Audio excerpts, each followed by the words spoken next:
Dear viewers, welcome to the Ice Climbing European Championship Finals 2020 in Oulu, Finland.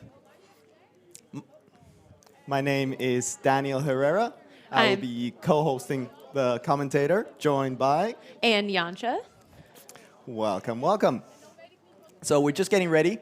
The competitors have just come out to watch the routes. So how it works here is that the competitors have done the qualifiers already during the day, and the 8 best climbers of the day are now coming to the finals. They have been in an isolation room for the last, I believe, 30, 45 minutes, something like that.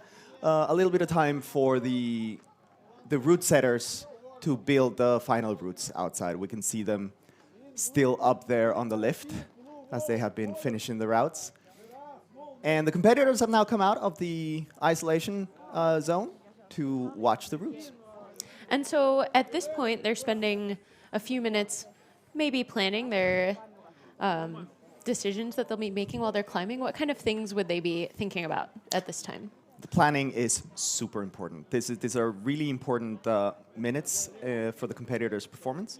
They have to come out, and they have never seen the route before, and they will only have this minutes to watch the route. So they want to watch potential hard moves. What's the move sequence? It's very important to know with which hand you want to come on which handle to the holds.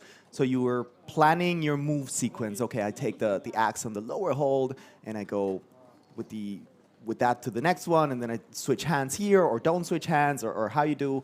You want to look at potential tricky spots and how you would do them. You might be able to see some competitors down there with binoculars. They're that tricky. They want to see exactly how do you grab a hold, from which direction, how do you place your pick. It's very, very tricky. And are they even planning things down to like where they'll hold their axe as they're shifting? Like, will it be on their neck at this point as they make this move? Do they go into that much detail while they're planning? I guess it depends on the individual climber. Something like where would you put your axe? It could vary. Some climbers prefer to have it in their mouth as they're doing a hand switch. Some put it on their shoulders. For example, you could not put it in your mouth, even though that's your preference, so that you can clip better, so that you can put the rope on your mouth. I personally don't know if they go into that much detail. Maybe they do. I know I would. I know I would be very nervous in trying to plan everything in advance. And so do some climbers take notes during this time? Yes. So the climbers, they have a notepad with them, usually. They're not allowed to have any electronic devices, but they can bring a notepad and binoculars, and they take notes.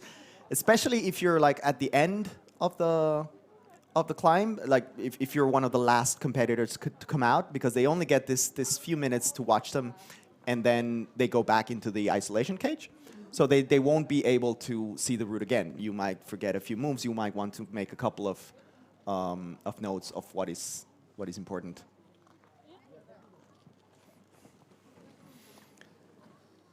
We see here the structure that we have here in Oulu, our tower.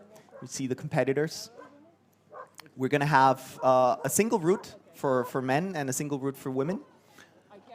We've already been through the qualifiers, which was one route, 2 routes, the same routes actually for men and women. And now they are different routes, one for men, one for women. And so if we can look at this and talk a little bit about where the routes usually go, and you've done this before in years past. Yeah. So how are this year's routes looking like they might be different from other years? Well, I've done this before, but never in the finals. That's you got to be pretty strong to make the finals, even in a small venue like this in Oulu.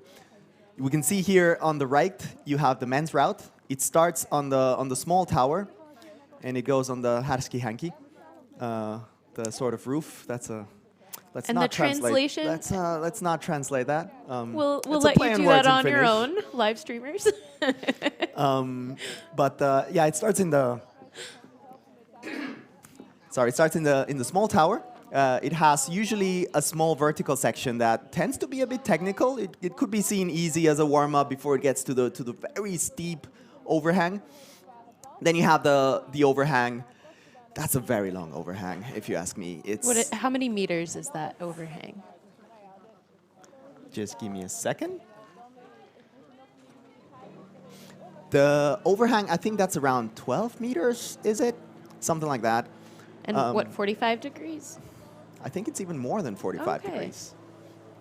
The big tower on the left, that's around 22 meters. Usually, it changes, depends on how much ice there's on the bottom. Yeah, yeah. Because we're seeing only the dry tooling part, but on the backside, there's also ice being made by pumping water up. So all the water falls down and it raises the ground level a bit. Sometimes we have a lot of ice in the bottom. And so you can actually see in this camera shot some of the ice on the backside of the left part of the tower kind of peeking out from the bottom there. And we're here in a quarry outside of the city of Oulu. And so we have the water that's being pumped up from a pond out here. It's an insulated pipe with an electric cable running through and heating it so it doesn't freeze. The flow is very slow. But I think you know more about kind of how this is maintained through the year, because it seems to me that people check this from the club almost daily. Yeah, it's been an evolution. We've had struggles, but it's all worth it to get this awesome tower. I think the main issue is that this is a bit of a remote location, so we're not in the city of Oulu. We're a few kilometers up north, and well, it gets really cold here. Basically, that's the problem. You want cold for freezing, but when we pump water down, you cannot just open the water pipe and let a big stream of water come down. That would melt all the ice. We put it through small nozzles that spray the water out. But the aperture of the nozzles depends on the temperature. If it's too cold, then it's not going to freeze. If it's not too cold and you open it too much, then it's just going to melt. Too much water coming out, or otherwise the nozzle might freeze. So you have to keep coming, checking. It's a big volunteer work. And I know when we were out here earlier in the fall, there was some sediment caught in the pump to begin with, and you never know what might happen that you have to deal with, it seems. Yeah, we're seeing now some of the highlights from the qualifiers. Some fancy moves down there. It tends to be pretty flashy at the very end. The competitors give their everything when they're climbing, and so their very last move often involves semi-violent falls. Yeah. And of course, since you're lead climbing this, there can be a lot of extra rope. Yeah. So these things can be long. And so can you talk a little bit about what happens when someone falls with an axe, or the axe falls separately or gets stuck up there? Because we've seen some pretty funky things this morning also. Indeed. Well, the basic idea is you shouldn't get separated from your axes, in theory. A good motto for life. Yes. You should keep them with you at all times. But at the very end, so if you drop an axe, it's over. Your run is over. I think the run ends as soon as it hits the ground. But it will happen eventually. If you're doing that last move with the last bit of power, the last bit of energy, you're gonna drop it. Or there, you top a route and you're celebrating and it slips from your hand. The belayers have to be careful about that. That's pretty much it. Axes will rain from the sky. It's a thing of the sport. The other kind of precipitation in Oulu. Many of the climbers we're seeing here are very well-known local climbers. We have a really nice Finnish presence here today. We have plenty of visitors also coming, and a pretty strong Finnish contingency. So that's been really nice today to watch. And so this competition is part of an annual series of events, right? So what's the structure of all of these competitions? All right, we are looking at the final event of the European Cup. And the European Cup, it's organized in different places each year. I think in this year, the cup was in. I don't want to. Yes. The first one was in Switzerland, in Bern. Then was in Czech Republic, in Slovakia, and now Oulu for the last one. So this comes actually pretty late in the season. For many competitive ice climbers, the season has ended a while ago. Depends. The World Cup ended already a while ago in Tasfe, but the Euro Cup, we have this. And we can have this here because it's still pretty cold up here in Oulu. We're a little bit further north than a lot of Europe. A little bit.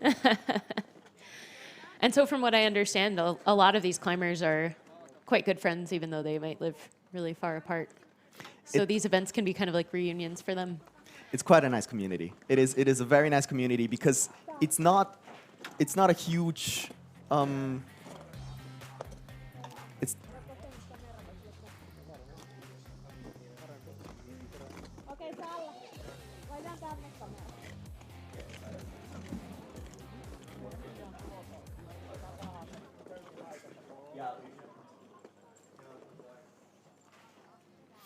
all right. Still sorting out how things are going to happen. We're back. Cool. I'm sorry, where were we? The climbing community. Yes. So ice climbing as a sport, as a competitive sport, I think it's relatively small compared to other mainstream sports. Well, if you compare it to mainstream like football, this is a tiny speck compared to that. But now we have our first climber. Our first climber is gearing up. This is Emilia Pöyry. And this is for the pre-finals. This is the pre-finals. So because this is also the national championship of Finland, we also need some Finnish competitors to be guaranteed a place in the final so that we can sort out who are the Finnish champions. So this first climb is not part of the European Cup, even though they are the same routes. And Emilia also competed on the European Cup, but this is for the Finnish finals. And Emilia is a really active part of the climbing scene here in Oulu. She is. So really welcoming and inviting people who haven't tried climbing with axes before, for instance, like me, to learn. We're always trying to get new people into this.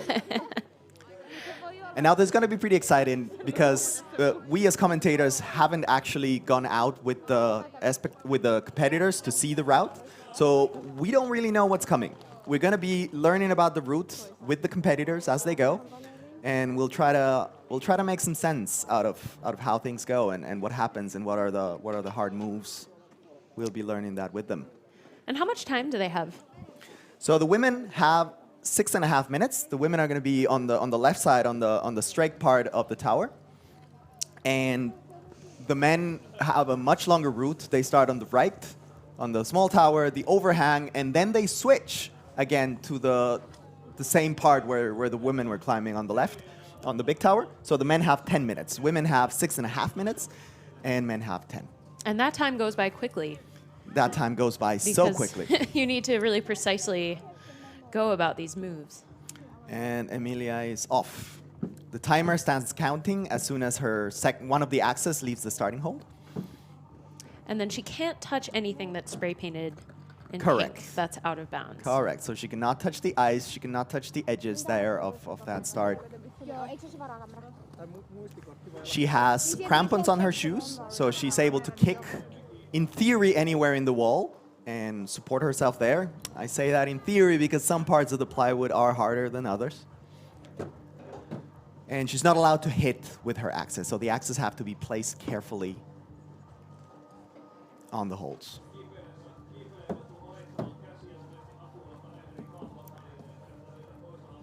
Going for a long reaching move. Previous hold looked pretty stable.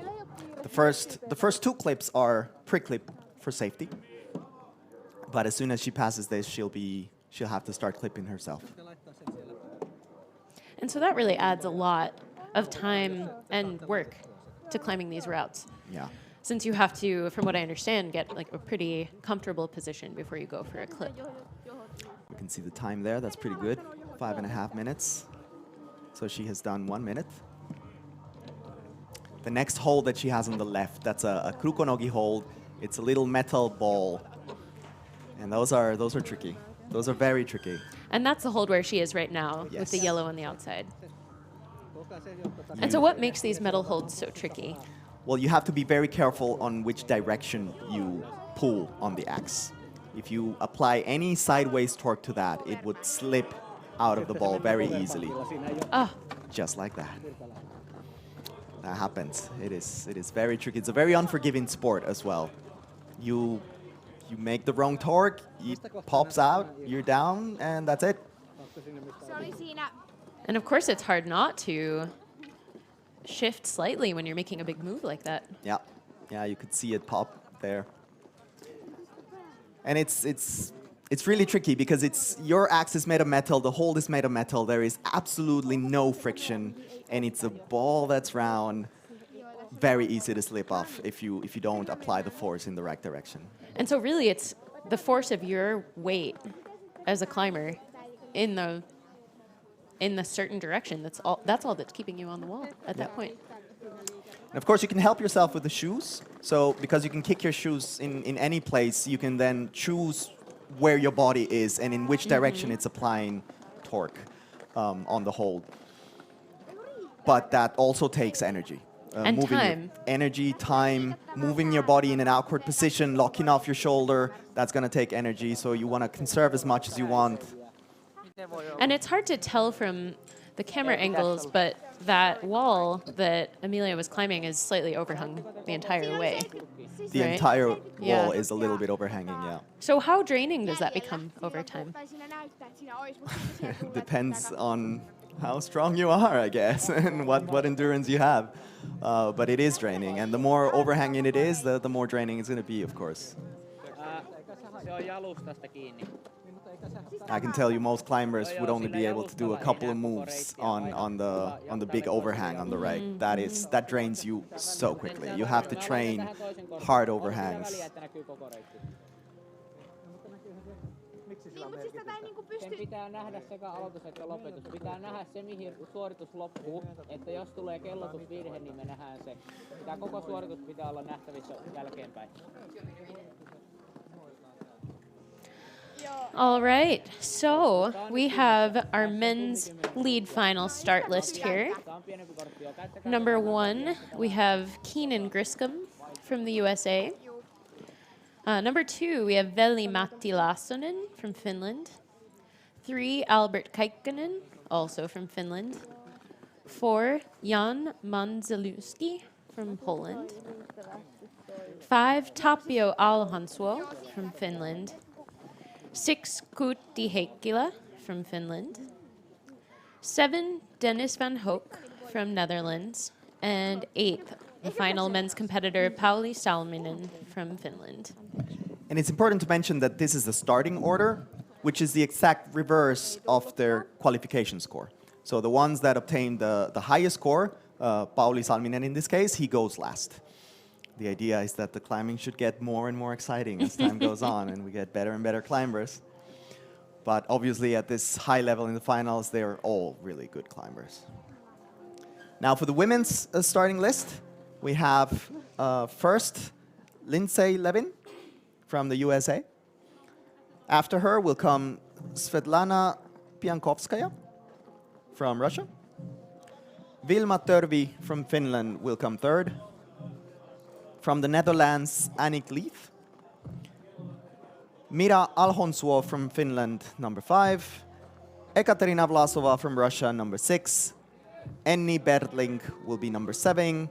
And the last one, and who qualified first, Mariana Van Der Steen from the Netherlands.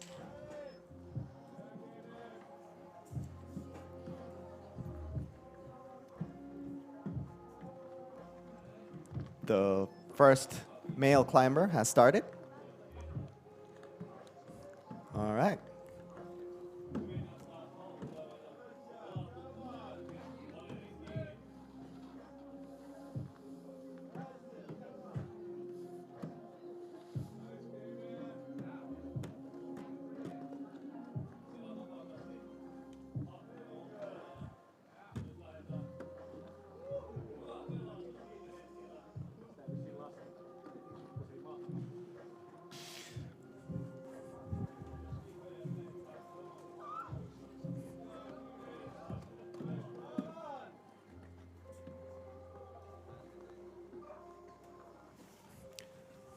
So we have our first competitor, Keenan Grisco.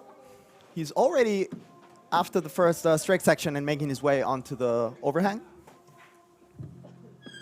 He's climbing as fast as he can, and that looks pretty fast indeed.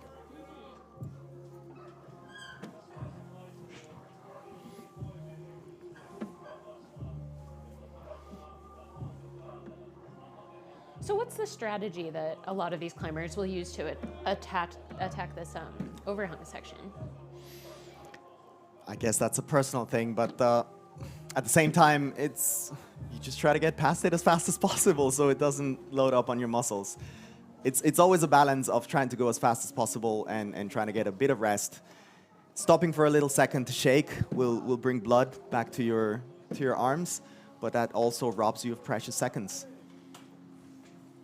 And I'm assuming that it takes some time to figure out the correct placement of the axe on some of these holds. And that has to be really precise. Yeah, that's what they were trying to do before when they were planning the route as they were reading it. But obviously, sometimes you have to improvise. Sometimes it doesn't work like that.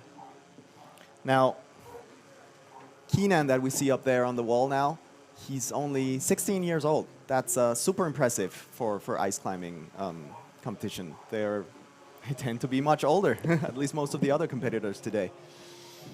But he's doing a great job. This was one of his first competitions this season. Indeed. And there's a funny story to that. Yeah. I was asking him why he didn't attend the other events of the World Cup, and he told me that he couldn't because he was not 16 yet. So he just turned 16, and just now he can compete here. Although he was here last year and he won the youth World Cup that we had here in Oulu last year. So this is not his first time around here. He has just clipped clip number 11. That's excellent progress. He's just about to be done with the heavy overhanging wall. And so these figure 4 and 9 moves that he's doing around the rope, that's got to be another thing to think about, not getting yourself tangled up in there. Yeah. That's it's a funky move when you see it and you're not an ice climber to see someone put their leg up there on their wrist like that. It's done for many reasons. Sometimes to get more stable on a hold, sometimes to get more reach. I think in this case he was doing it to get more reach, probably, and also because the feet are not so stable when they have to be above your arms. And here he is on this moving form. That's an excellent move. He's doing great. He went from figure 9 to figure 4 there to make a drop. That's pretty power intensive when you have to drop on your axe like that, dropping downwards. And swinging over to that hold. He makes the swing. That's excellent. He's doing really good.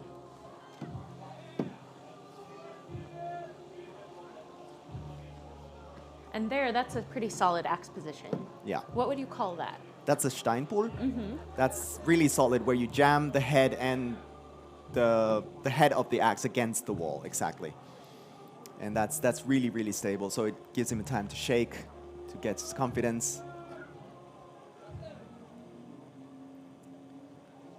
The next hold looks very tricky.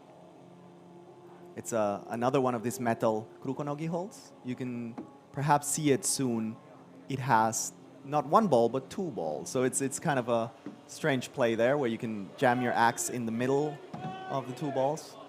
Just missed the clip the first time, but Ooh, he's got it now. You really don't want to lose some energy and time missing the clip. Yeah. And especially after the rope goes around such a sort of circuitous route, hard to pull it up each time, I would think. Yeah, the longer you climb, the more friction you're going to have on the rope. It's getting the crowd riled up, and the crowd responds. Here he goes on the tricky krukonogi hold. And so he's jamming the tip of the axe pick in between those. Yeah. You got to be very precise there with your pull, the pull direction. But he does it with ease. He is.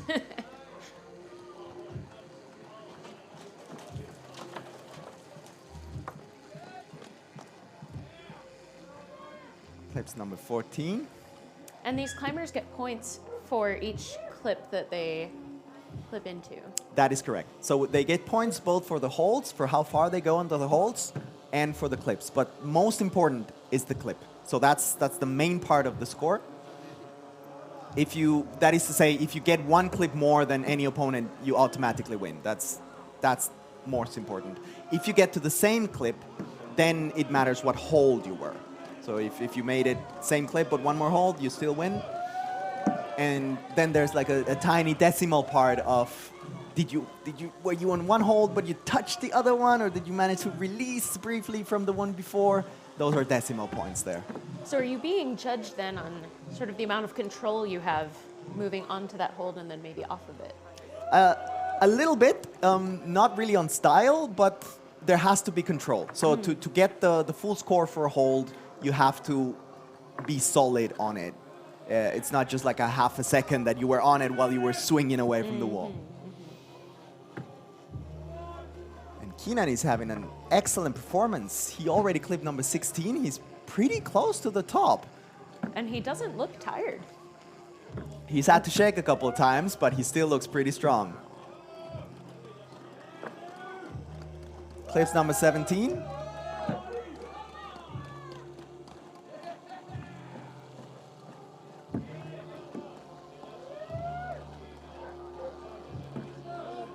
I believe there's only three more clips to make.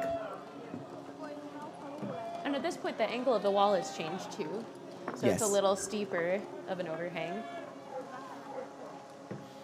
I believe the root setters wanted to set some interesting hold there, but it doesn't seem to be a challenge for Keenan. And he's using his hand at the moment. That is totally allowed, yes. The axes, in a sense, are optional. For most of the small metal holds, they're the only way of moving forward, but you're allowed to use your hand. And does that maybe save you some time? He is one move away from the top. Clips number 20, and there's only one more to clip.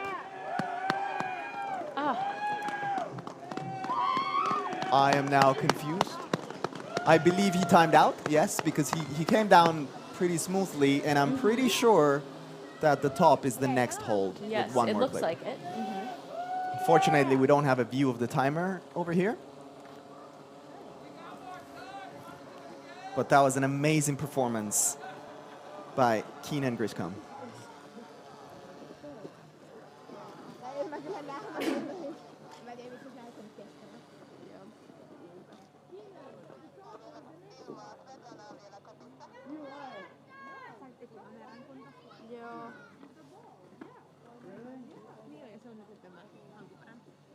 Siihen vaihdettiin joku.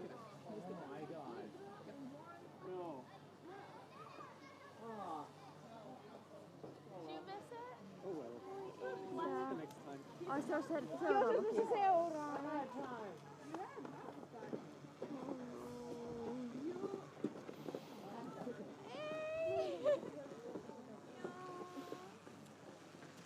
Oh my gosh.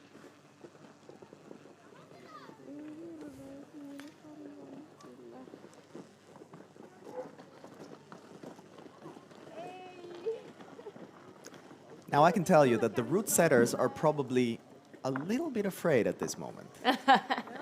Because you don't want that many people to top out your route. Exactly. So the real challenge for the root setters is setting a route that at least one can top, but hopefully not more. So they're aiming for one top, two tops, and Keenan was really close. And to have Really the last close. one qualified already be close to topping, that's a bit dangerous. Yeah. It happened here last year, in fact, in the Did it? women's route. All the 7 of the 8 women topped it. And that's not really a situation that you want to have. You want them to struggle a bit more and not just make it a competition on time. This is, in the end, a lead difficulty competition. Ooh, and we have a visitor. Keenan joining us. Hi. Just Hi, welcome. give us a second to put the microphone on you.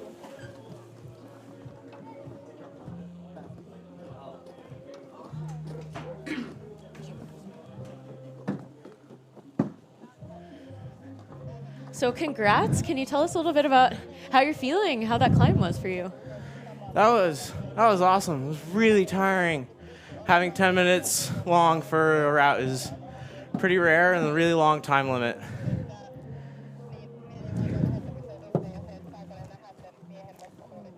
So what would you say was the trickiest part of the route? I would probably say the trickiest part of the route is around clip 12 or 13. The holds there are really slippery, and it's kind of awkward kicking around corners. I can see that. I can see that. Oh, the next female performer is already up. Lindsay Levin. She's from Team USA as well. She's your teammate. Lindsay and I climbed together a decent amount. Cool. Let's go, Lindsay. Let's go, Lindsay. I take it you didn't have a chance to look at the females route, did you? No, I did not, but they share the top half. They share the top half. Okay, so they are exactly the same holds on the end. Yeah, from clip 14 on, they're exactly the same holds. Okay. We see her getting to the first ball hold where Emilia had troubles. That hold is quite tricky. It only can be taken certain ways, and if you pull out, you'll slip off of it for the most part. Ooh, and she's trying to match both axes on it. That is one of the axes pop. That is a very tricky move, but she manages to pull forward. That's awesome.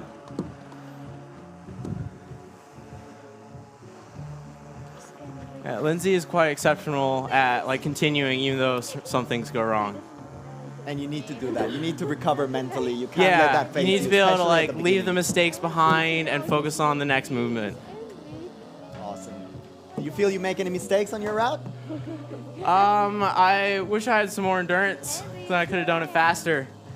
And besides that, it felt really good. All right, all right. Hei, suuakin vaan. Thank you very much for joining us, and I'll Thank let you you. catch your breath. Appreciate it. Cool.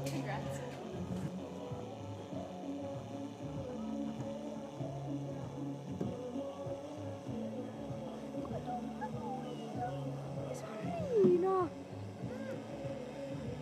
Onks se Iidan koira? Miten mä sanoin Iida? All right, Lindsay has clipped clip number 9. Hei, voi huomata. She's moving slowly but steady. You can see the timer there. She has 3 minutes, 40 seconds left. And time goes so fast. So fast. She's about a little more than a third of the way. But it takes some time to clip into each of these. And obviously, you're not going to climb as fast at the end as at the beginning. You're going to be tired, so you're going to need more time at the end.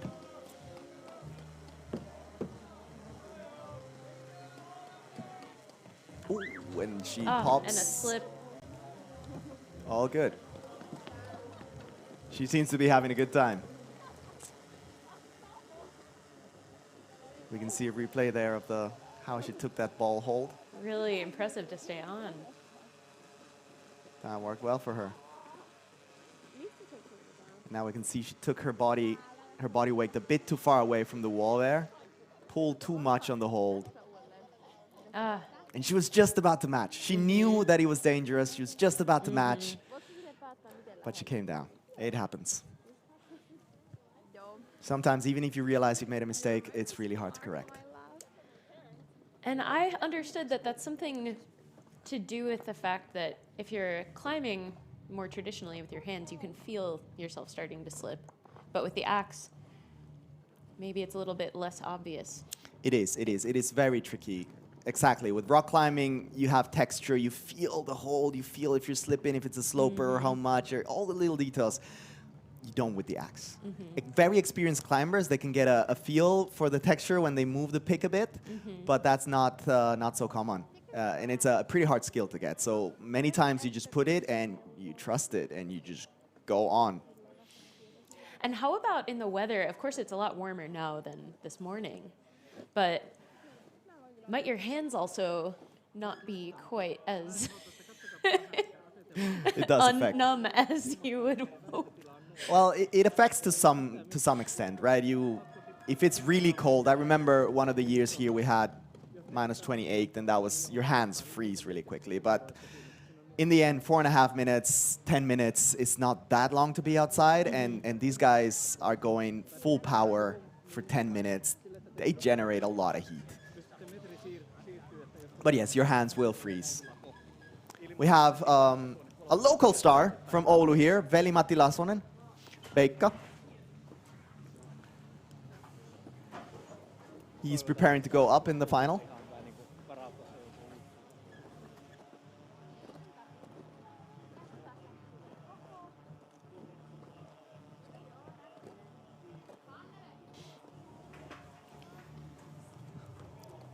So the clock has officially started. Yep. We see the technical part, the beginning technical part of the route, and it's easy to think sometimes when you see the strong overhand coming after that, that this is like a warm-up part, an easy part, but it is certainly not. It is not to be underestimated. And I see his left axe is on a stone hold there. And those I've heard are notoriously a little bit more difficult. Could you talk a little bit about how they those are. work? Some of the holds, they have actual little dimples or holes that you can use to set your axe, but usually the stone holds, they don't. So you gotta be very careful for them not to slip off. We have Lindsay joining us on the live stream as well.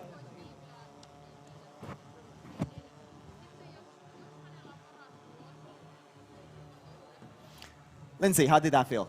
Well, it was pretty good until I fell, I guess. I saw you matching on that ball hold at the beginning. Yeah, I wasn't really so I could pull on that, just so I could fix my body position enough to like make that move. Did you feel it? It looked like it popped, like one of those popped. Yeah, I got the next hold, and then the one I had put pressure on popped. So. Okay. Did that affect you mentally in any way? Nah. We have that hold in the gym I practice in, and it pops. I pop on it all the time.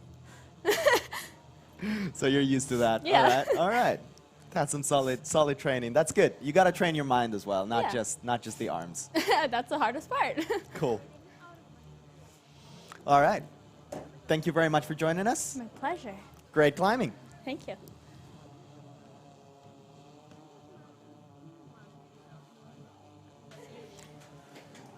And at the same time, Veli-Matti is finishing with the straight part and starting to get to the overhang. And what position is the axe in there?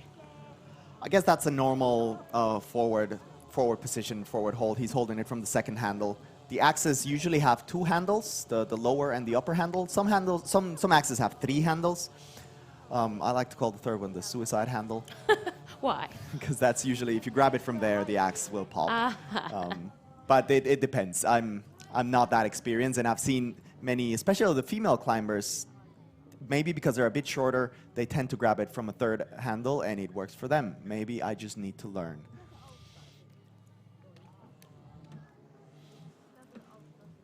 Veli-Matti making solid progress there. Careful with his moves. Quick shake before the clip.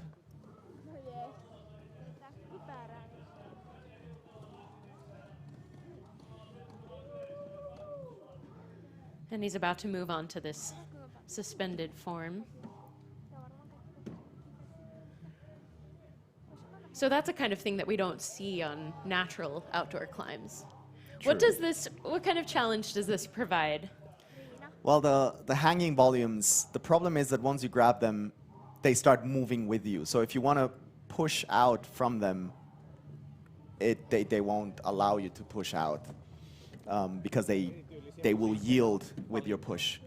I think in this case, the volume that we see there was used in the qualifiers, but the hanging volume on behind Veli-Matti, but it's not used on the finals route there. Yeah. There are then just a few fixed volumes there on the roof. They gave the wall a little bit of shape, a little bit of texture, but at least they're not hanging, and I'm sure Veli-Matti is happy about that. Although he has one ahead to look forward to. Yep. And that's the big power move where you have to drop onto that hanging hold and then reach out. But we'll get there when we get there.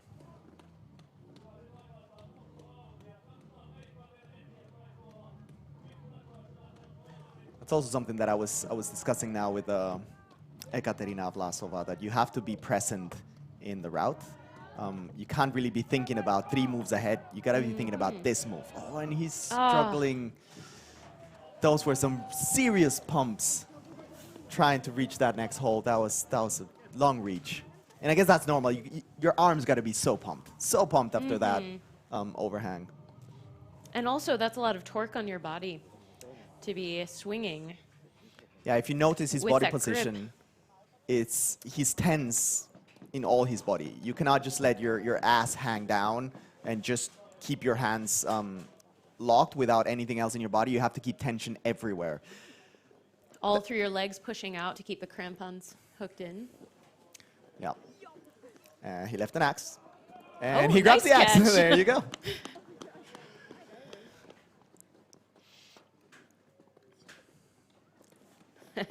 Love from Veli-Matti Laasonen.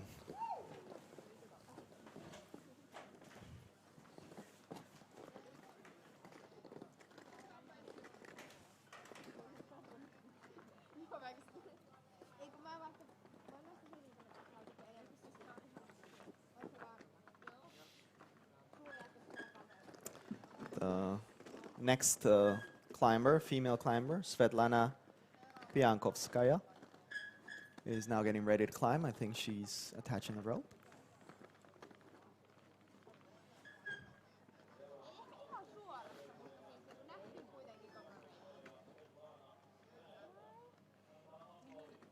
Now, what we've heard from the Russian climbers is that dry tooling is relatively big in Russia, whereas if you look at most of the other places in Europe, dry tooling is not such a big sport. I guess it's partly because Russia has so many people that it just concentrates. But then again, we have other countries with a lot of people, like the US, where dry tooling is just not a big deal. Mm-hmm. Not common there at all. How long has it been part of climbing culture in Oulu? It's rather new, I would say, as well. It started with this tower. Well, if you ask the older climbers here, they have been climbing for a bit longer. But I think a bit more competitively, the dry tooling and the competition aspect started with this tower a few years ago. I remember seeing the first. Oh, we have the winners' seats there on the. Relaxing on the reindeer hides? Yes, that's where the current leaders sit. Yes. And they will be. They're waiting to see if they're going to be kicked out by the next climber. Not the hot seat, at least the warm seat. Svetlana is making her way from the first holds. She was mentioning that she's been competing for a couple of years outside, but she started already with the Russian Cups, and it turns out that Russia has a pretty big and really competitive internal cup. Well, that makes sense.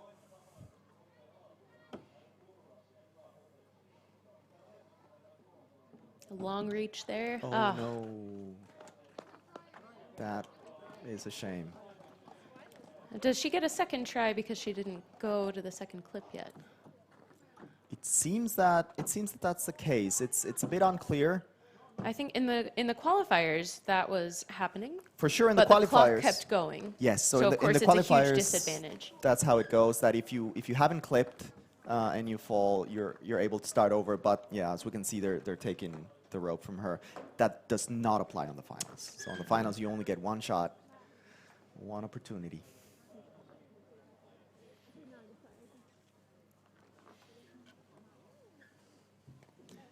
Like we said, it's a very unforgiving sport. I used to think that there was a big element of luck in it, that you have to be lucky, that you put the axe on the right position and that it didn't pop. But when I talk to the more experienced climbers, they tell me that it's not luck, that you just have to be solid. And it's not about being strong on the hard moves, it's about being solid and strong on every single move. You have to be focused and keep your attention not only on the next hole that you're going to, but on the hole that you already have so that it doesn't pop. Yes.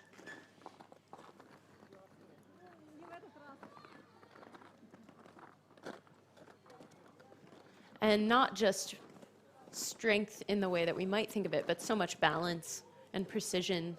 Like some of these holds seem to require that you pull out on that axe only just a certain amount, and if you pull too far in any one direction, you're off. So a lot of control. That is correct.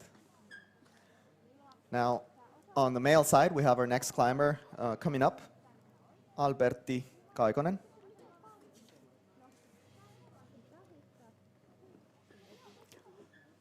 Alberti is not really a local climber. He's from Lahti, from the south of Finland. But he's no stranger. We have seen him here plenty of times, both competing in ice and rock climbing. So how much overlap is there between ice and rock competitors? I think many of the ice climbers started as rock climbers. That's the natural path because it's so much more common to be a rock climber, much more accessible. For example, Alberti was telling me that there is no training facilities in Lahti where he lives for dry tooling. So It's a smaller town. It's a much smaller Yeah. town. It's a bit closer to Helsinki, so that's what he does. He goes to Helsinki to train. But if you ask me, I still think that we have slightly better facilities to train up here in the north for dry tooling. A big swing over there. You see how the hanging volume adds to the complexity as he tries to reach and it pulls him back. So is timing a big issue with kind of how to get onto and off of those hanging volumes? Can you use it to propel you towards the next hold? That's how we should do it. Yeah, yeah. You should Easier you should said than time it. done. Yes, but actually doing that is another thing. This first part seems a little bit technical. And from what I've seen, it seems like it's not infrequent that a hanging volume is at the beginning of one of the routes at the tower here. Yeah, I think we had an ice barrel last year, Okay. just to add a little bit of ice to the ice climbing competition. You can see him moving carefully, and it's a very delicate balance to make between moving carefully and moving fast because the clock is ticking. It is also so that if two competitors top the route, then time decides who wins. So you want to move fast if you can. Also, if you go too slow, that would also affect your strength. You're holding on to the same hold for longer. So he decided between a few positions for his axe on that hold with the left hand. Yep. And this one looks like it's going to allow him to move a little bit more in a certain direction. Ooh, many power moves there. You're right. The position is key because the right position will give you a few extra centimeters of reach. And with this really long power moves, those centimeters are huge advantage. So you want to find the optimal, even if you would hold, even if it would not pop on the other direction, it would give you less reach and it would make it harder. And yeah, the routes are hard enough as they are. We don't need an additional challenge. We saw in the qualifiers also some climbers would go back and move down a move and try a different way. But of course that eats up the time. That eats up the time a lot. And it's a longer route then. I don't think we're going to see that in the finals very much. Well, we're talking about more experienced climbers here. They usually Far reach for that clip.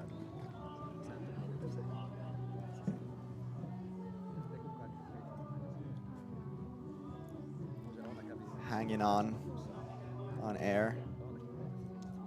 I'm not sure if he's trying to make a figure or trying to decide. It's not really the position you want to take to think about Yes. life and things.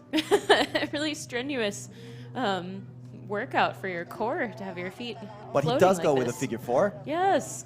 That gives him solid reach, and that works for him. That's great.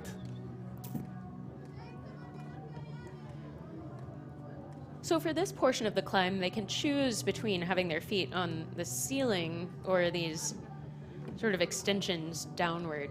Correct. Or both. So what are kind of the pros and cons of those different ways of approaching it? It is considerably more tiresome to have them on the roof. You have to keep tension on there. I mean, they are, let's say, attached by the spikes, but it's still more tiresome. So if you're working able, against gravity that yes, and you can't really put weight on them. You're just barely holding the weight of your legs. Whereas if you put them on the sides, then you can actually lean on them a bit and not rest your arms, but offload them a bit. So if you're able, but that depends on the route. Like in this case, because of where the hold is and where he has to aim the wake, then his feet are precisely on the opposite sides, and that's not something he can choose to offload a bit of wake to just move them over. And we have about 6 minutes left for this climb.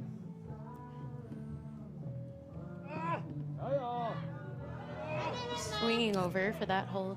This is a struggle. Yes. You can only imagine how pumped he is already. He's done quite a big part of the overhang. And then on top of that, a figure. And so physically, those are really demanding. Those are. Imagine you're Can you talk about what's happening that's fatiguing you when you go from one of those to another like this? Well, there are advantages, right? It gives you reach, it gives you stability, but also Keeps you're your putting... weight low on the tool. Yes. But so much weight on your wrist. Yes. All your weight is on one arm, on your wrist, and your hand wants to open as you do that. And then if you move from one to the other, a huge demand on your core. Yeah. Obviously, these athletes, they train that. They do that even to rest. Like in this moment, he moved from figure 4 to figure 9 so that he would release one hand and be able to shake a bit. And now back, shake a bit. Trying to get some blood back into those fingers. And so for this pretty brutal overhang, that might be the best rest you can get. That is the best. Just moving from one to the other, slowly making your way.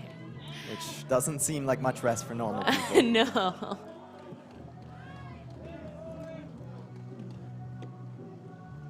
They also have to be very tricky to not reach out behind these panels. That looks very tempting to hug them with your leg and hook. That But would be that's off nice, limits? but that's off limits. That would get you disqualified immediately. Even if it's not to your advantage, you have to be very careful. If you just touch them, you could be disqualified. Which might be a hard thing to remember when you have so much else going through your mind. So this hold that he's going for with the axe is directional, it looks like. It's a bit hidden there behind that. Oh, is it? that It's blue not. line. There's a, okay. There's an extra metal hold. So he doesn't have to shift his body weight completely.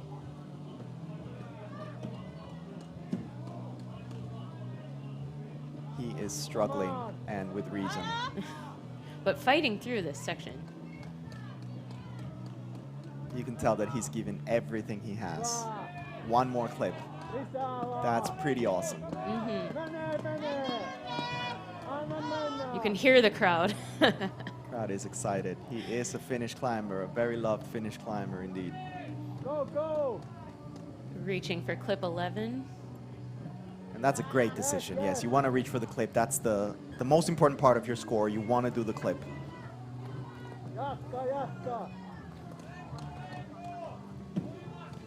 He's almost entirely upside down right now.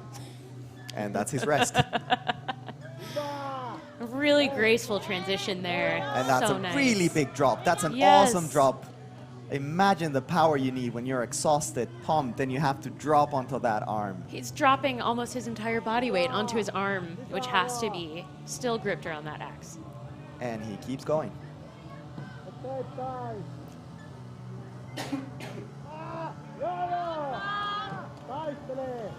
We also see different technique. So Keenan hooked that while holding on the figure, whereas Alberti, he unloaded his feet first and then hooked. And that seems like a better option now. He was able to do the hook more controlled and save some energy. Keenan was telling us that this was the hardest part of the route for him. This was the Yes. trickiest part. So we're looking at a couple of really tricky metal holds coming up. Yeah, between clip 12 and 13, two metal holes that are very slippery. Ooh, you can see that hold right there. It has no friction. If It's you a pull, perfectly smooth cylinder. yes, if you pull just a little bit, it'll pop out. So he has to remember to keep his pressure on that axe just exactly as it is as he makes a big move Yeah. upward. And coordinate his body so that as he moves, the pull keeps constant.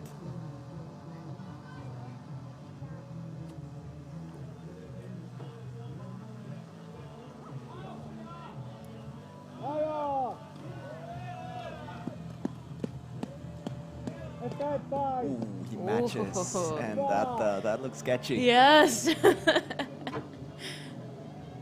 Sliding left and right. That's not the position you want. You don't want your tool so deep into the hold. I think he's a bit desperate now. He just wants to move forward, and he pops. Yes. That was an excellent performance by Really nice. Alberti Kaikonen.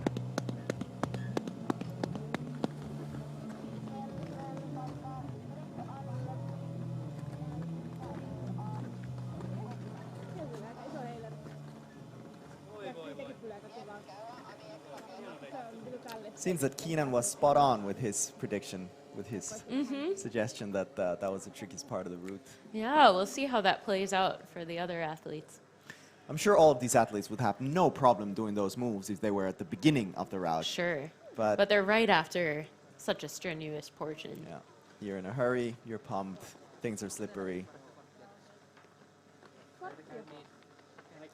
So there are some specifications of what you need for an axe to be legal in this competition, right? There's something about the size. Yes, yes. So there are limits. I think the limit I've seen, at least the most obvious one, is that the judges have a box. So if there's any doubt, if it's a non-standard brand of axe or something, they will put it inside the box, and the If axe it has to doesn't fit. fit, it gets checked Yes. below the plane. Yeah. So there is a limitation on the length and the width of the tool. And otherwise, is it fairly standard with the angle of the axe head and the shaft and other things? I don't think so. Okay. I think there's quite a lot of variation. There are different types of pick. There are different heads on the axe. So there are some attachments you put on top of the head to make the Steinpull, where you jam the head against the wall. There's also different handles. Sometimes you have this two handles that we were talking about. Sometimes you have a third. I was just seeing one of the competitors that we're going to have here in the final, Jan Monzelewski. He makes his own tools, and they have a Alright. very strange shape. Yeah. So you can have, as long as it fits in the box, knock yourself out.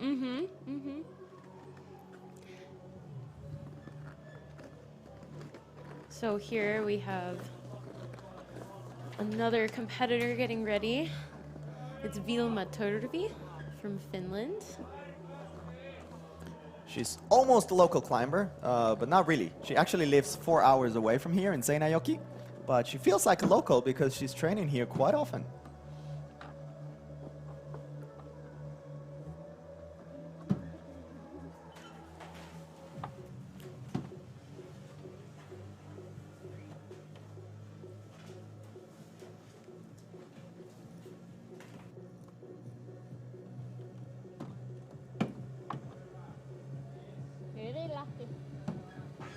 So we have with us Alberti. Hi. Hi, everyone. Welcome. It's nice to be here. Still out of air.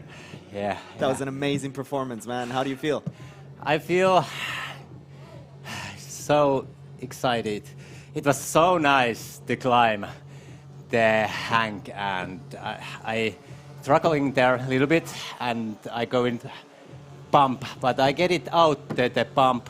How do you get out of the pump in the middle of the climb on an overhang like that? You have to change your hand. It's even just a little bit. If you can, like, pump it out, open a little bit, and then you get more extra seconds. That is unbelievable, that you can rest on that incline, hanging all your weight on one hand, and you call that a rest. I don't call that a rest, but yeah, I little bit regret because I'm good with long routes. When I don't have time limits, I can traveling more and more. How did the drop feel when you're coming out of the hang on the dropping icicle? Was that a hard drop? Yeah, because I forgot my right hand opposite handle. I think I have to. It's better if you are in the down handle and then go, because I skip 2 holes, and that was pretty long. Yeah. But yeah, Good stuff. And we see now Vilma making her way. Yeah, I say Vilma when we cross by, put it speed up. He need to put a speed up. Yeah, she needs to hurry up Yeah. if she's hoping to top the route. Yeah, it's looking good. You can see Yeah. that she's Yeah. pretty shy to get up on those Yeah. feet because her hand might pop. Yeah. I don't see here which kind the hold is. The right hand. We've seen another competitor, a female, pop from that hold, the one she's reaching up. Okay. So it's not a super good hold. It's a Okay. good one, but you can pop. Yeah. And I just noticed that it might be a bit confusing, the number of the clips. So she just clipped what says number 9, Yeah. but that's only to make it match with the men's route because they become the same and you want to match the numbers. So that's actually the 4th clip for the female route. Number Yeah. 9 is the 4th. Yeah.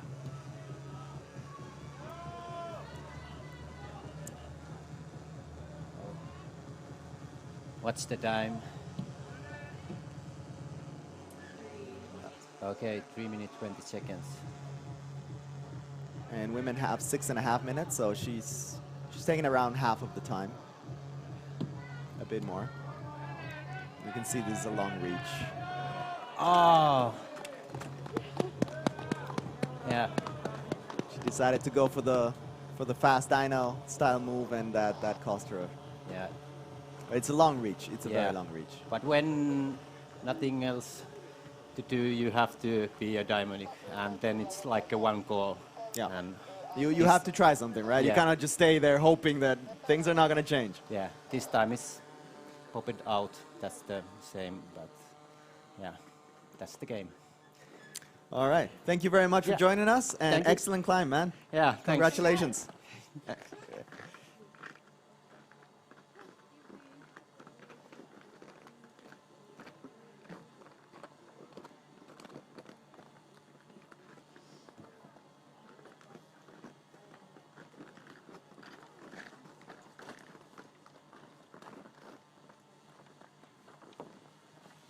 Beautiful day here in Oulu.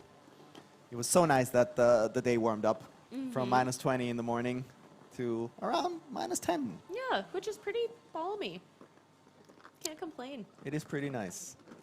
You can actually feel the heat from the sun. It's at a reasonable angle over the horizon. Which is not a common thing here in Finland in the winter. Exactly. And for the men, we have now Jan Monzelewski. He's a climber from Poland.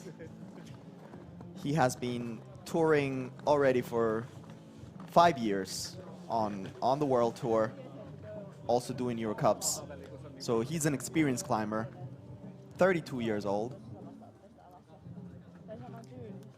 Very interesting when I was asking the finalists a little bit about themselves to find out the ages of what we see around here. And compared to other sports, they tend to be a bit on the older side. 32 seemed like an average here among the finalists. Yeah, you won't be playing American football at 32. No. And I wonder why that is. Do people just take a little longer to get into this or to build up this kind of sort of a smaller muscle strength that you need for climbing? So Mariana Van Der Steen was making some really good arguments about why this might be.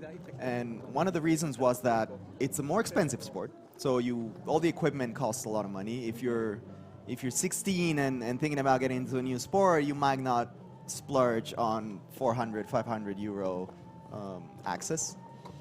It's more dangerous as well. There are some things you should not do with an axe that might hurt you, so you have to be careful. And also there's a lot of experience that goes into the sport. Oh, that's something very interesting. Now, if you get a look at his axes, now There they what we are. have, yep, they are a non-standard shape. Yes. So Jan, he was telling me that he has his own company. He's an entrepreneur where he makes axes and blades and picks for dry tooling. So and it that's looks like custom he has made. another sort of protrusion or another area for Yeah. a handle Call it what you on will. this. Yeah. Yeah. Is there a name for that even? I would call it a handle. Yeah. Yeah. He has 3 handles on it, and Yeah. they're all relatively low compared to other tools that I've seen. So maybe that gives him more stability when he uses the 3rd handle. It's I would love to try them. Yeah. They look very curious. I'm also really curious what kind of metal these axes use that can be strong enough for it. I mean, that's a lot of torque. Yeah. I think in last year's, the #1 axe that we've seen around has been the Krukonogi axes and blades and picks, and they also make holds. They have become quite the name. They're also main sponsors and route setters here in Oulu today. Do people worry about the weight of their axes? They do. They do. This I is would a competitive imagine. sport like Yeah, any you want other. to think about every ounce. And yeah, the latest Or Krukonogi, gram, we're in the Europe. latest Krukonogi axes, they're made with carbon fiber and titanium. Okay. Yes.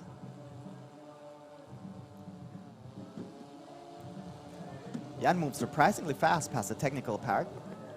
It's already on the overhanging part on clip number 3. Interesting axis, very interesting. And so, of course, if you're gripping lower on the axe, you have more upward reach. But then you have maybe more to adjust before you get ready for the next move after that. That's usually like the basic move of dry tooling ice climbing, where you reach out with the lower handle so that you can reach farther. And once you have the hold, you switch to the upper handle so that then you're higher on the hold and you can reach farther.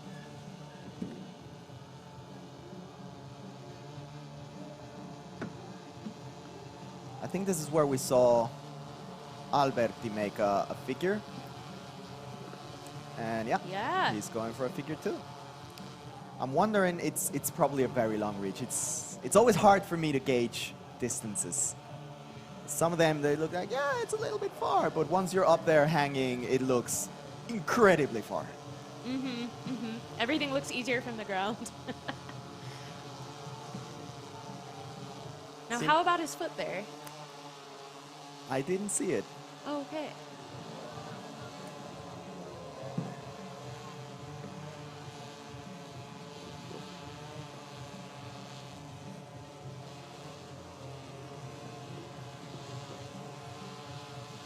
Next, another clip. And he looks pretty strong. He looks pretty solid. His kicks about- look strong. His core looks strong. 3 minutes and change into this climb. Oh, no! Oh no! That seemed to be a slip. I'm not sure what slipped. His foot, his hand. He was looking pretty strong.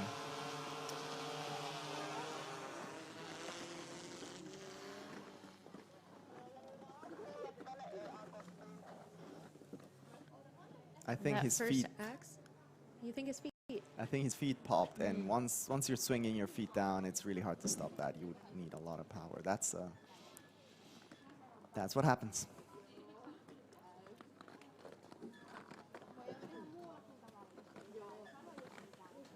So getting purchase in this plywood seems like quite a tricky thing. Yes. Some of the wood has been used for quite a while, and so it seems to be kind of sticky for these crampons. Could you talk about, like, how do you react to different panels of wood? You don't necessarily know how much pressure you need to kick in with. Is there bounce back that you need to worry about that could throw you off balance? It's something you have to calibrate as you're on the wall, because all walls are different. They use different quality of plywood. Sometimes they're painted, sometimes they're not. Sometimes they're frozen, sometimes they're not. If you've been using it for a while and it's porous, it has holes from other kicks, then water might seep in and actually freeze it. So all these things you cannot know until you are kicking into it. Also, what happens here in Oulu quite often is that because it's not reinforced in the back, the plywood, if you kick in the middle, the plywood will bend a little bit and it will yield and your foot might not stick. So you either kick harder in the middle or you kick on the sides or on the reinforcements in the middle. So you have to think about those things. And sometimes you need to kick here because this is where your foot should go, because Yes. that's where you need Not a it. lot of options. And then you just kick very strong.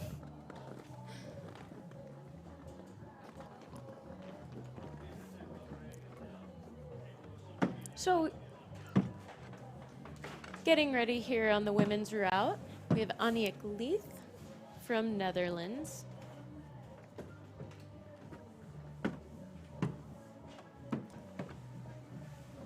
I find it pretty exciting to see another Dutch ice climbing here, because we have seen Mariana Van Der Steen for quite a while, and she's an excellent climber, but it's also not a very common thing to have ice climbers from the Netherlands. Not a lot of ice in there when you think about it.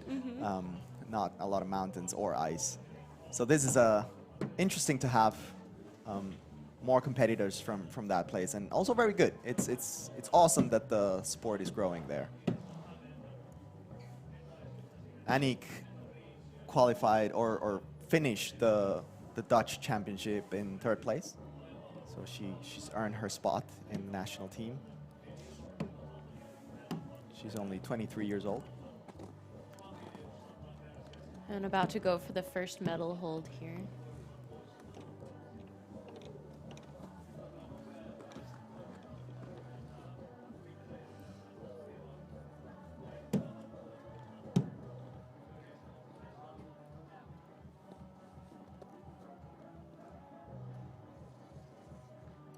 And like we said, it's totally allowed to grab it with the hand, but sometimes you try that move and you realize, no, the hand is not better. Especially when it's a metal sphere.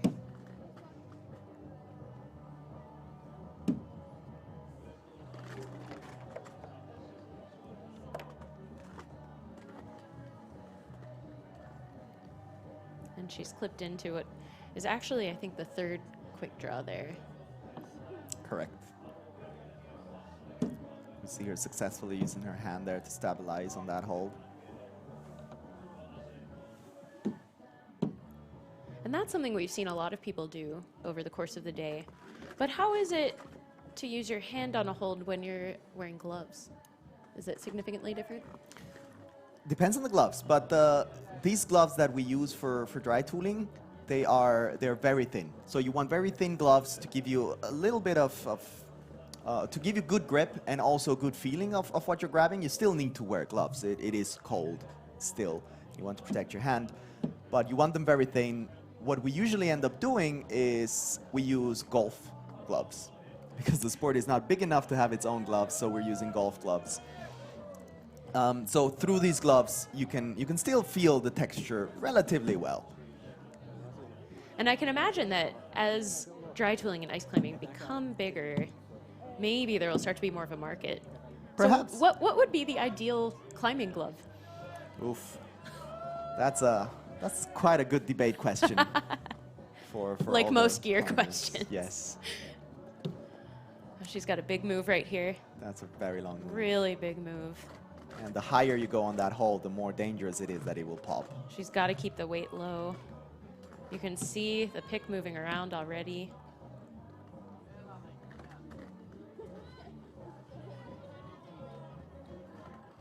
Is she thinking about dynoing it? I don't know. She's not one of the tallest competitors, so that adds to the complexity of it.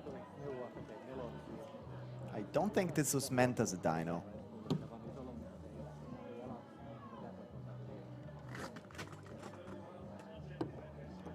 Even though it's costly in energy and time, she goes for the clip, which is I think a good decision if you're very unsure and you can make it. That gives you score, that gives you more confidence in safety.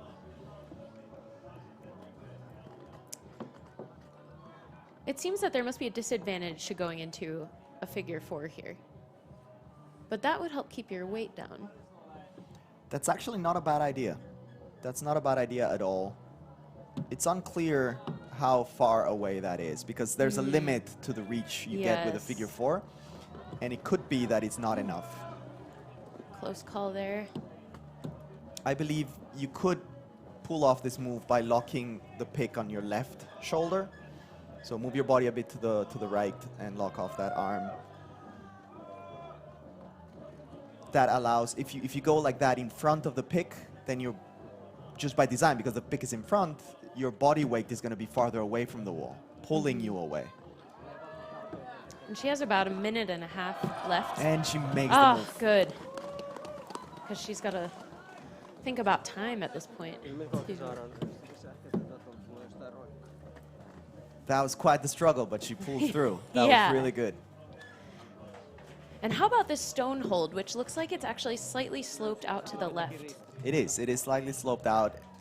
I suspect there's not much to hold, not much of a hole in there, so you want to be careful with it. That's my sense that those are pretty much just square rock pieces. Yeah. That's what you get.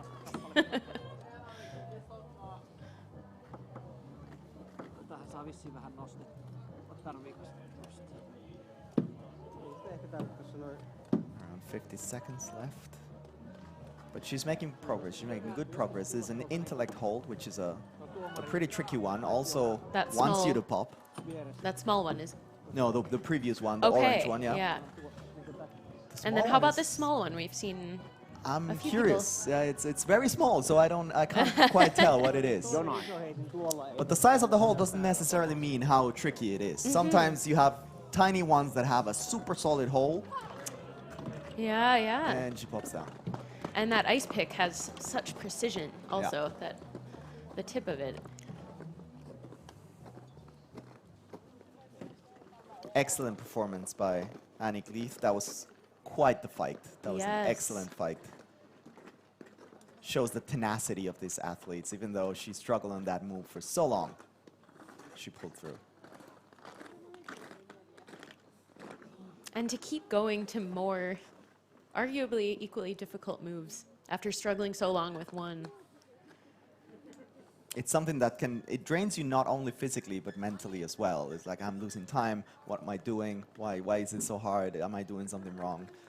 But you gotta pull through that. Sometimes that happens and you pull through that. And she still made quite many moves after that. She clipped a lot after that. So that put her in a great position. She got some momentum back. Yes.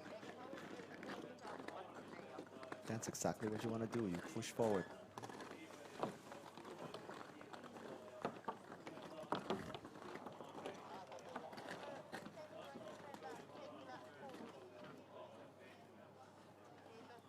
So time flies. We've already gone through 4 male competitors and 4 female competitors, so the half of it is gone. We're now going to the male competitors with Tapio Alfonso. Tapio is quite the legend here in Finland, I believe.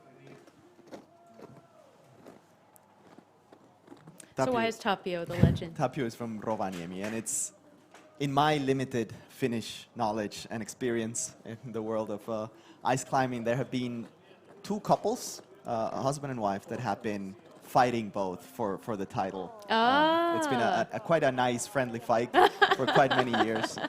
And Tapio is one of them. Aha. He's the one, he's from the north, from Rovaniemi. So one couple's from Rovaniemi in the north and one couple's from the south in Helsinki. Which is also, they have a little bit of rivalry. North versus South, yes. I believe, but they're quite good friends, and they have been quite an inspiration for all of the other ice climbers in Finland.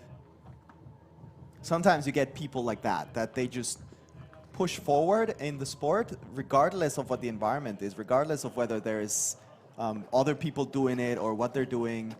They push through and they manage to drag the sport along them, and they are an inspiration for the rest of us.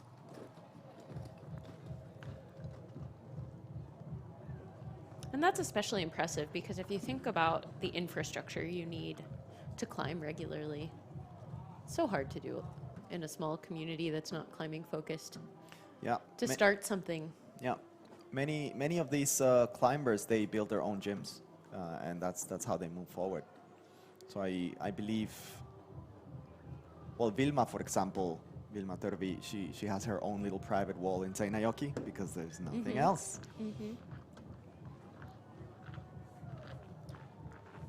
This is actually Tapio's first competition this season, probably first and last, because they've taken a small break this year.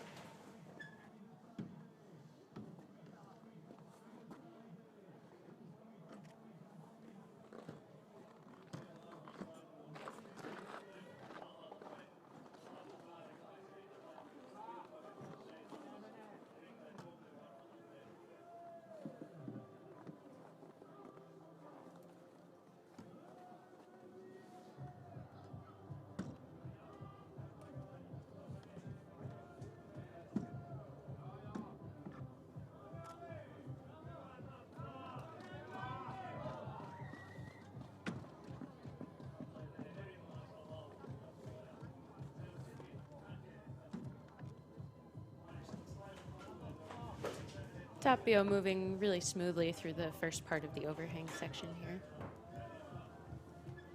So yes, Tapio took a break from competition this year, and regardless, we see him very strong.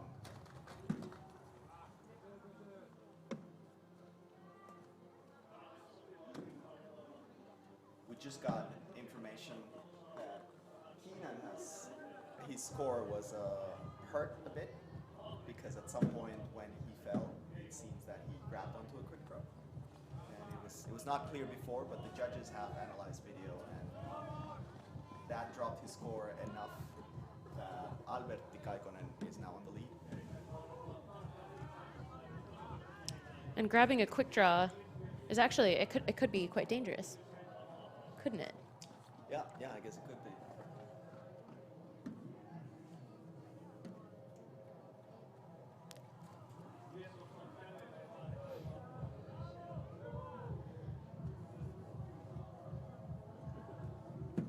Right, yeah, so in case that didn't sound because the mic was off, it seems that Keenan his score was lowered because when at some point he grabbed onto a quick draw.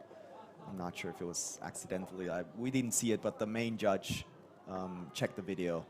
They had a discussion and they decided that that was not okay. And so right now, Alberti Kaikonen is on the lead.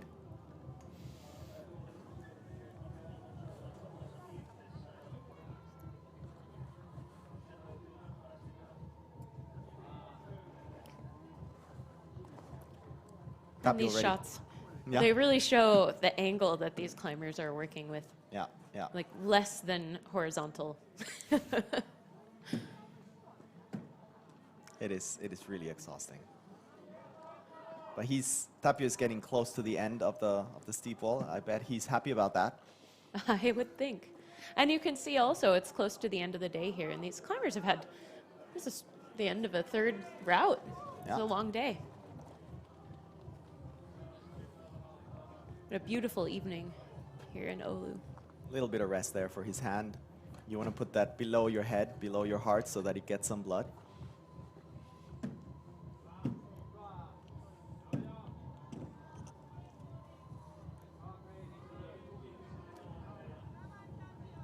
And this comes the drop that we've been talking about. And when he reaches for the hold, is he kind of feeling where to put the axe on it? He's not Yes. thinking about grabbing it with his hand. Yeah, correct. But sort of doing reconnaissance work. Yeah. And he makes Really the drop. controlled. Really controlled, really smooth. I dare say that you can see the years of experience there. Yeah. It does not look like that he's not been training. Again, he moves his legs first to do the hook. That looks like very good technique.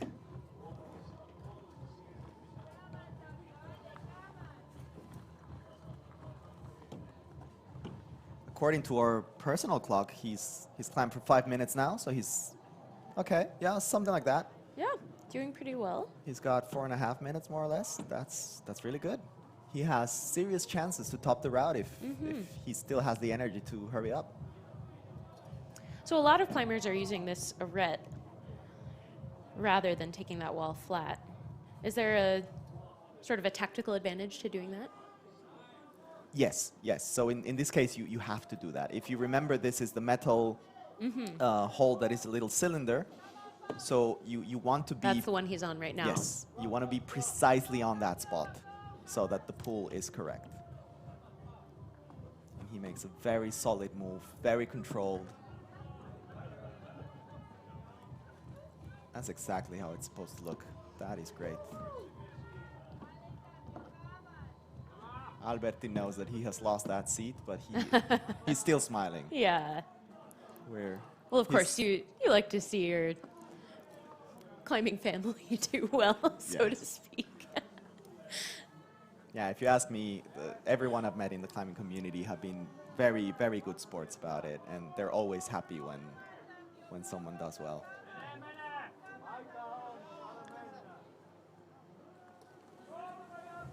You can see Tapio slowing down a bit. I bet he must be tired. He also wants to be careful not to pop.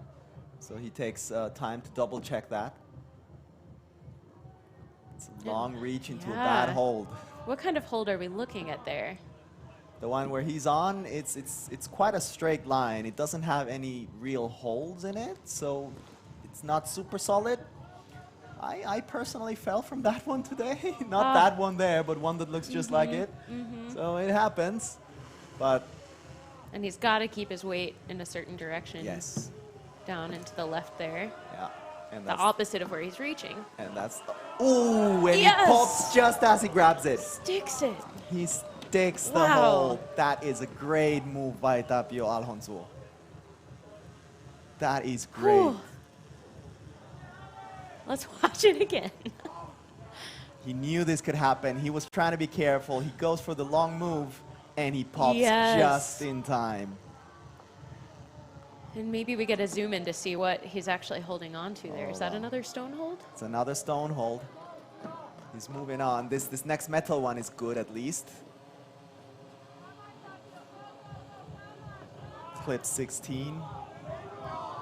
He has around 2 minutes left, a bit less than 2 minutes left. He could top. He's in a good position to top. Moving really smoothly through there, This couple of last holds are good. I think they're gonna become tricky again. I would think. So you wanna move fast while the holds are good. Hamming it up for the crowd a bit. And the crowd is psyched. They're loving it. He knows he doesn't have much time.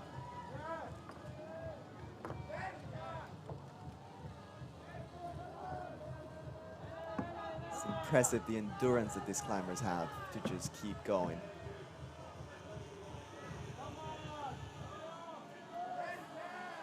It's a bit of a strange hold there. With the hands, what he had are to we do a looking hand at switch. there? Hand It's- switch on basically a cylinder. Yeah, I think it's A two tube. cylinders welded together. It's a bit hard to see, but he had to do a hand switch in that, and that was a bit awkward. He pulled it off. I'm not sure how much time he has left, but Taking he a has... quick rest. I think maybe a minute and change.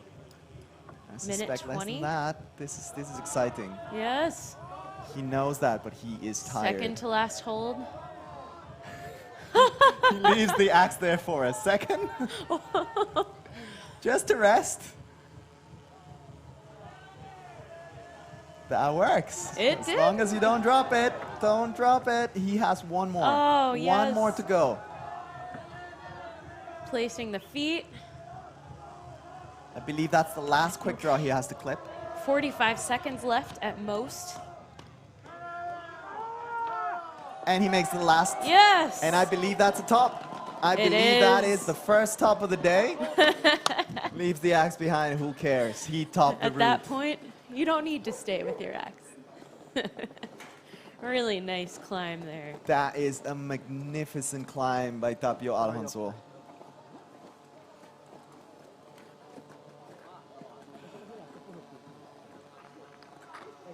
You can see the very controlled drop as he stops a bit of the swing there with the leg.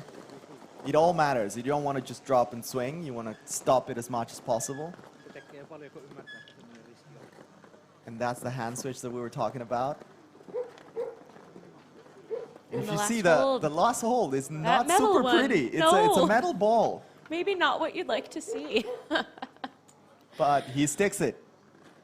And quite happy. He looks very happy. And he has earned it. Yeah, that's impressive. If that's what it looks like when he has not trained this year.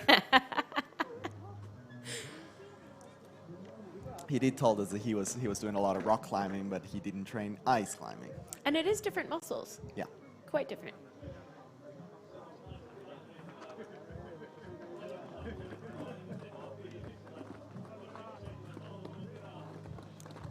Tapio has earned his seat with the reindeer.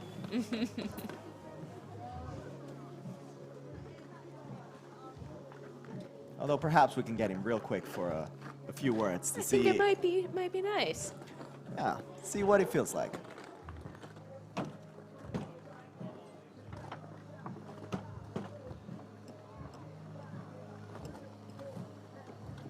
I suspect he needs to catch his air. And over here, starting the women's route, Mira Alfonso. And it is no coincidence that the the last names are the same. So this is the Tapios' power wife. climbing couple of the north. Yes, correct. Mira was also very humble about not being trained this year and putting much more effort on the dog this time around than on training. But she seems solid. Yes, moving quickly and smoothly, looks confident.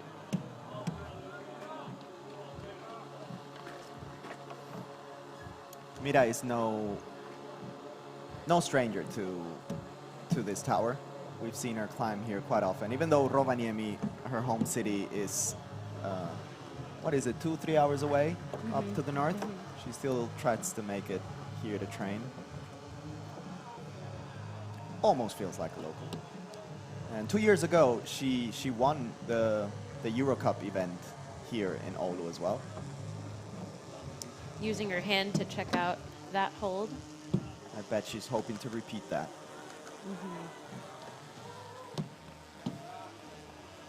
That's something that I've seen the experienced climbers do a lot, to check it real quick with the hands, with the fingers, to see what are we dealing with, and then move forward. We saw a lot of that in Sasfe. Yeah.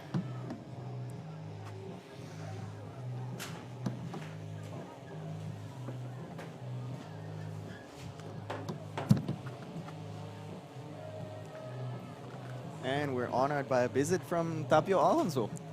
Awesome. Let's put the mic in. And we can watch together how Mira climbs. That's cool. I'll have to grab some water first. if Yeah, it's okay. please do. I suspect you might be thirsty and out of air.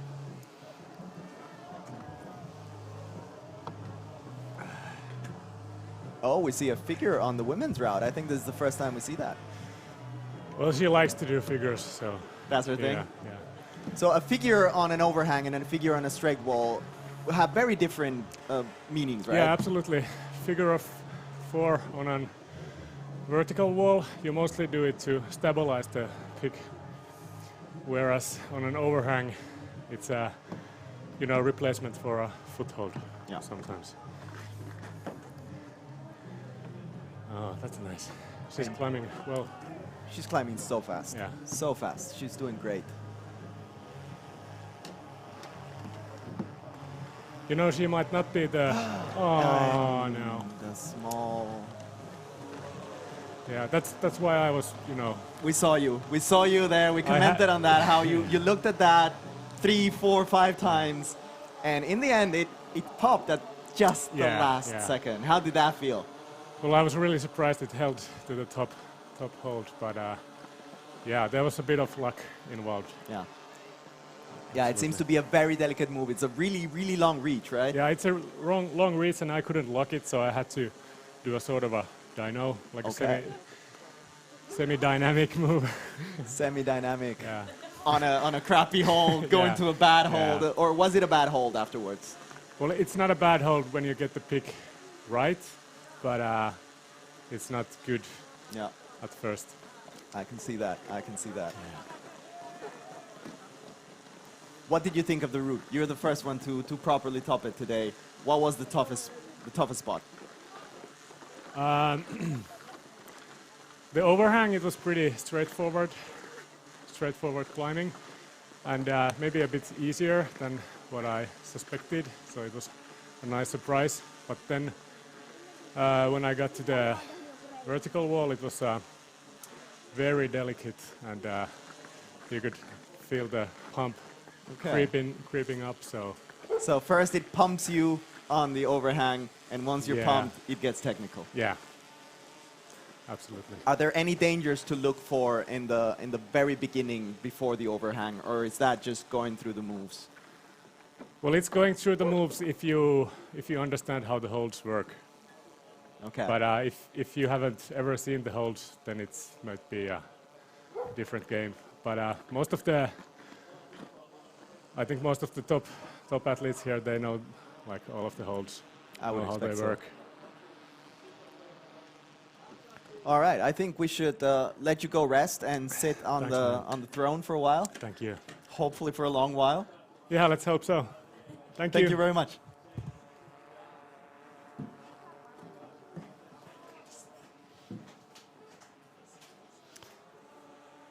And 30 seconds ago, we started with another competitor, male competitor, Kuutti Heikkilä. He's from Finland also. He is also a Finn, also from the north. Well, originally from Helsinki, but has been living in Rovaniemi for a while.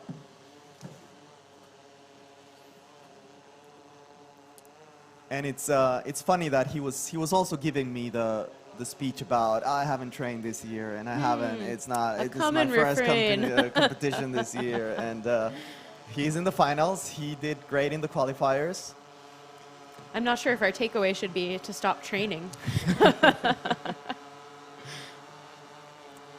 Then again, you know how these people are not normal people, one could say. When they say they're not training, they're doing other stuff. They're not training ice climbing, but Tapio was doing rock climbing very strongly. And Kuutti he's an entrepreneur in Rovaniemi where he has a mountain bike expedition company. Oh, so fun. His not training is still very hard mountain biking. Yeah. And we have a new king. Let's see how long that lasts.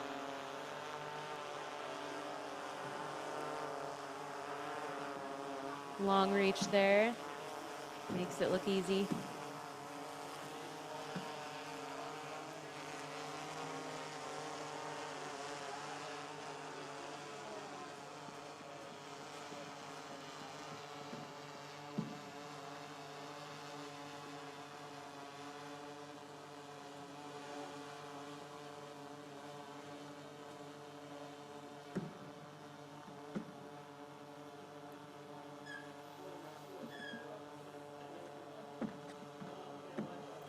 So apparently, according to Tapio, the overhang was straightforward. He said straightforward climbing, which I guess what he means by that is that there are no big tricks, big surprises that you could do technically wrong.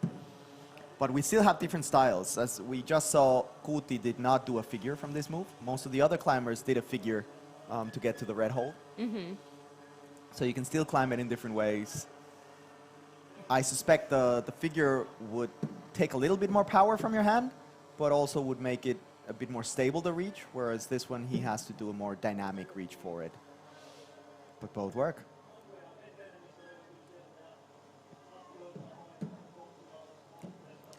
So we don't see a lot of metal holds on the overhang. True. Is that largely because they would be impossible to grip at this angle? Not Or- impossible. It depends. It depends on the hold, and I believe we don't see them from this angle, but There may be some. there are a couple right here on the left of the image. You see that the light Yes. blue long stripe or beam. Behind that, there are two holes that they have been using that we cannot see from here. At least in the qualifiers, they were metal holes.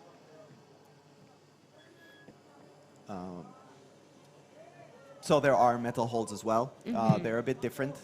I think the big plastic holds tend to be a bit easier to grab in that you can just reach in the general direction and land it. Whereas the metal holds, they tend to have small little divots or holes. So you have to be much more precise usually to grab them. And if you're talking about a super pumpy overhanging route where you're doing a very long reach, maybe you don't have that much precision anymore.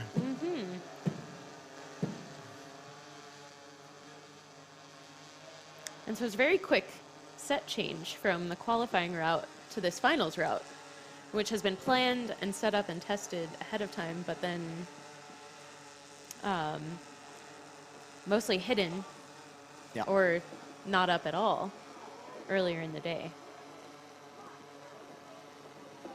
So spectators here were able to see the team actually setting up the route or unveiling holds that were behind sort of a fabric screen. Correct. So I believe the Krukonogi team came already at the beginning of the week. They already had an idea of what they wanted to set up because they know the tower. They have been here before. And on Thursday, the tower was officially closed for non-route setters, for non-staff. Oh, we see the hole there. That looks so tricky. Yes, it does. So easy to slide off it. But these guys know what they're doing. Such controlled movement there. So yeah, the tower was closed on Thursday, and then all the routes were set and tried and tested. Some holds that were not intervening with the qualifiers, they were left up and just covered with paper so that the climbers know there's a hold in that direction, but they don't know exactly what it is. And then others had to be taken down and put.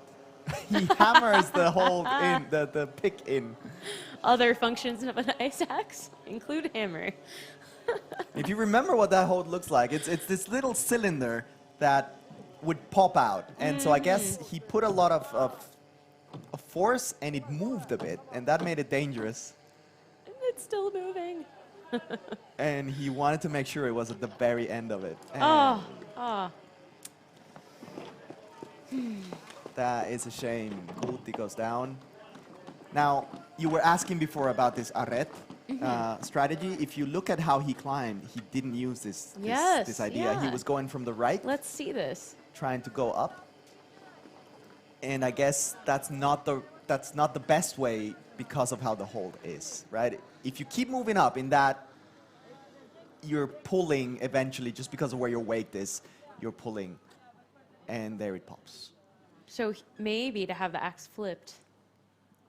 I don't think that would work. You don't think either? No, I don't think that would work. I think the right way was to go on the other side of the wall, to move all the way to the right, like Tapio and Keenan did.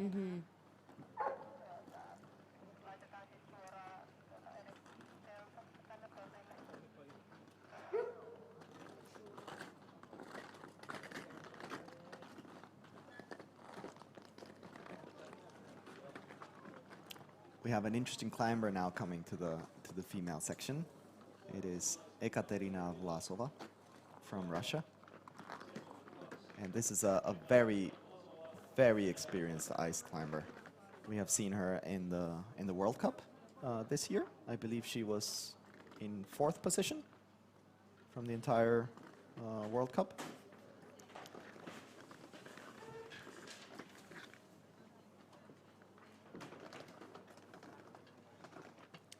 And she's getting roped in and ready here for her final climb. Okay, we just got a note that, yeah, officially Keenan's score was modified because he was holding the 11th quick draw. So his new score is 11.25.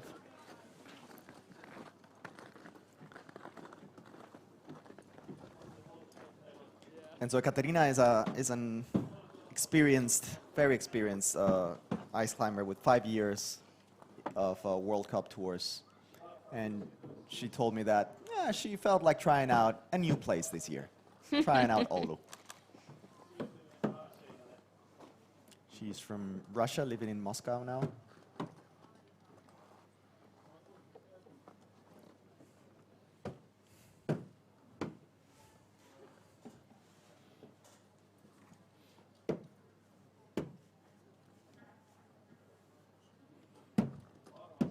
Checking out the top of that hole? Yeah, exactly. Oh. We see that from the experienced climbers. We see that she actually popped in the qualifiers relatively early on one of the qualifier routes.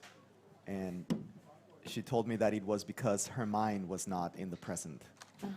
She got a bit too confident, too comfortable. And one of these tricky intellect holds, it just popped, which was a very common in the qualifier today. Many people popped from that hold. And she said that brought me down. That brought me down, that you have to stay in the moment and think and not just take it for granted. And that's one of the best things about climbing or mountain biking you were mentioning earlier. Those things, you can only think so far ahead of you. But what I see her doing is she actually already has the hold and then seems to be checking to see how she should go about moving once she's got her axe on it already. We see something super interesting there, that she had her feet, okay, now she's moving them up, indeed. Everyone has had them on top of the box, but she didn't reach. And how about these boxes for the feet? Is it significantly different in terms of how you get your crampons into it? Yes, because with that angle of a box, you don't even need to get your crampons that much in. They will just stick to it. So that does help. Makes it easier. There's a bit of a doubt there, but still makes the long reach seem effortless.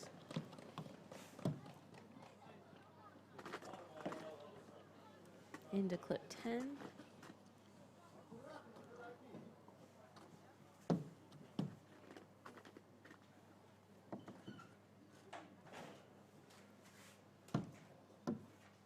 She was telling me that she started 5 years ago with dry tooling, or 6 years ago with dry tooling, and she started right away with competitions.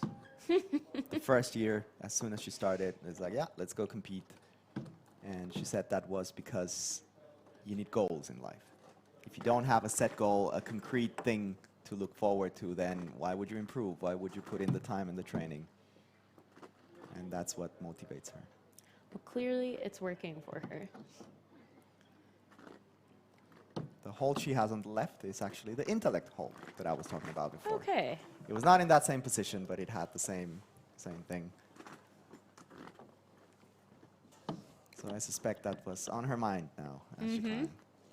Maybe a little internal celebration.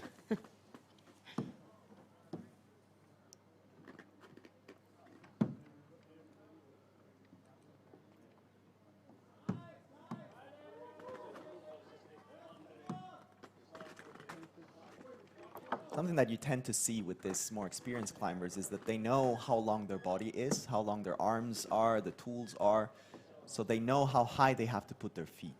Beginners, they tend to rearrange their feet many times as before or as they make a move because they misjudge the length.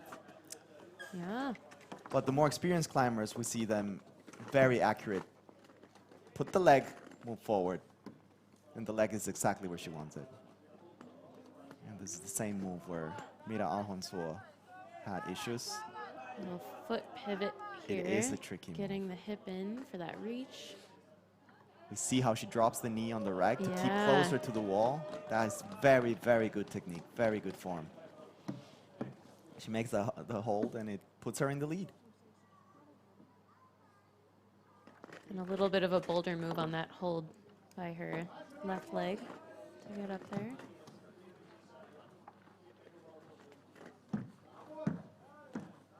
I think that was an excellent display of how to make that move. That was really Yeah. impressive.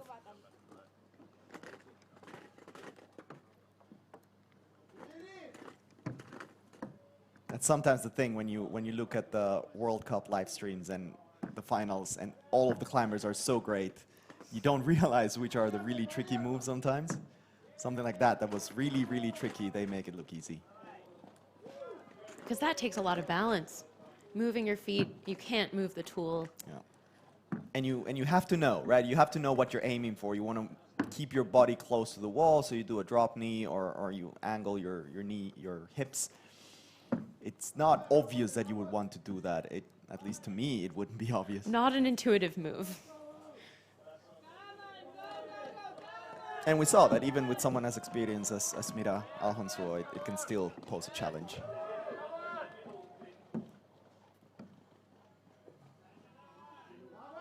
So on the top part of this wall, it's a little more overhung. It's also interesting that this is the same route for men and women now. This end. Yes. Yeah. She makes the long reach. She is doing great.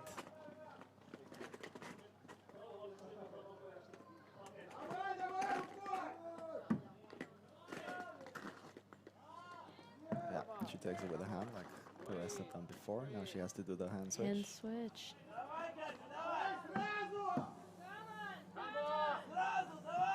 Давай, Katja, давай.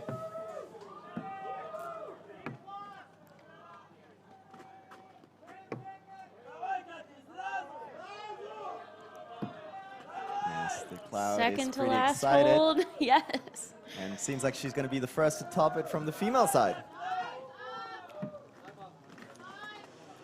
Last Going clip for the to last go. clip. A lot of pressure on the rope now. That's not easy. She's unclear, but Maybe time. maybe time. Yeah, she looked down. I guess it could have been time. Women only have 6.5 minutes, so that does run out quite quick. Excellent performance by Katarina Rostova. Puts her in the lead of the female lead. Climbing finals.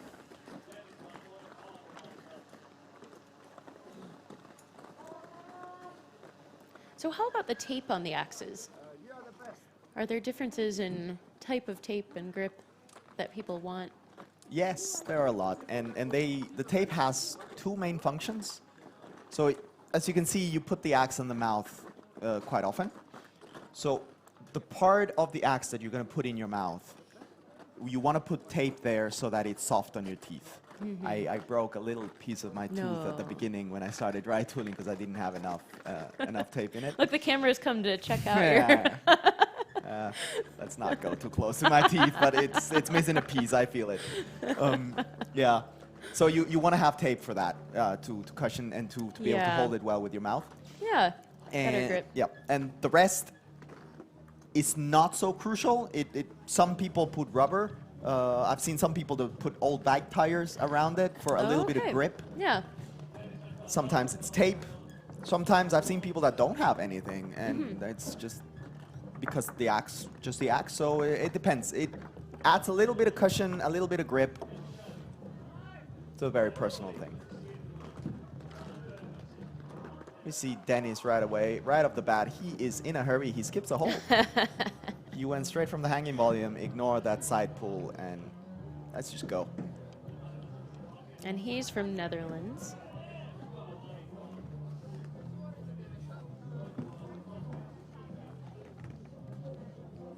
Small tiny thing that for this final we ask all the competitors what was going to be their power song for the finals.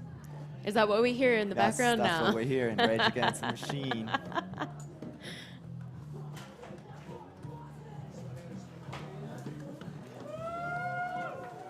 And we have with us Katarina Rostova. Oh, sorry. Straight down from the wall. How are you feeling, Katarina? Hello. I really like the route. Very technical, some long moves. So maybe I can climb a little bit faster. But it's so okay. in the end, we couldn't see the timer. Did you time out at the very last move? Yes, and last clip, it wasn't on time. The last clip was not on time. Okay. Yes. Okay. But you're still very far off in the lead. That's still pretty good. That was an excellent performance. Oh, thank you. What was the hardest part of the route for you? This move to the second stone. Yeah? So from the blue long hold to the stone. Yes. It's really just a second. Yes, don't worry. Take your time. Take a breath. So blue hold not so good. Yes, and, we know exactly what you're talking about. The other competitors have had a lot of issues with that. Yeah, and I was so scared to slip. Yeah. Yes, and stone not was very good too. So and the move really long, especially for me because I quite high woman. So. That was really cool. I saw when you were doing precisely that move. There was a little bit of a drop knee there and a twist. And with my right hand, I try just take just with 3 fingers. Yeah. So just to be a little bit higher like this. Yeah. So 3 fingers? Do you mean on the tool? On the yes. Right. So your right tool, the one that was reaching for the rock, only had 3 fingers, so that you could reach a little bit higher. That's the level that you need to get to go all the way up there. Like 1 finger less gives you the reach you need. Yeah, so. Awesome. I think I will let you take your breath back. Okay. You seem pretty tired, and you should enjoy sitting on the throne. Thank you very much. Thank you.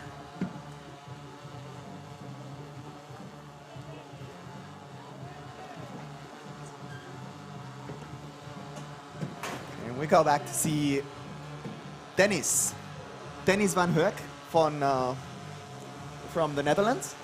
He's almost over with the overhang. He seems to be climbing damn quick. He started in a hurry and he's still in a hurry. I guess he has the podium on his mind. The reindeer throne.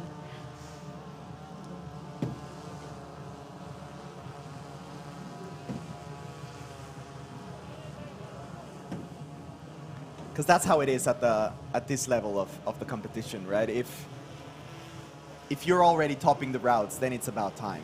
Already Tapio topped the route, so if Dennis is hoping to, oh, this is a new thing. We have not seen this. Not here. There is an extra hold there that nobody else has used, and that allows him to avoid the big drop. Yes. But it costs him time. We can As see he how switches much those time. axes. But maybe you save that energy before you go into these technical moves. Yes, indeed. It's always a challenge, a trade-off.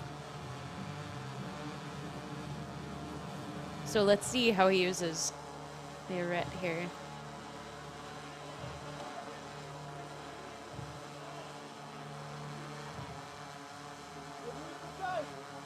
You can see him gasping for air there a bit, taking a little breather. Understandable. A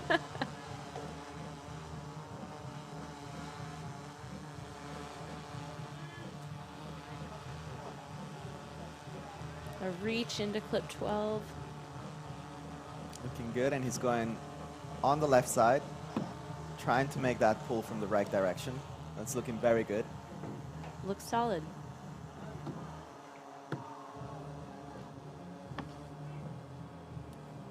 That hold on the 13 is very, very interesting.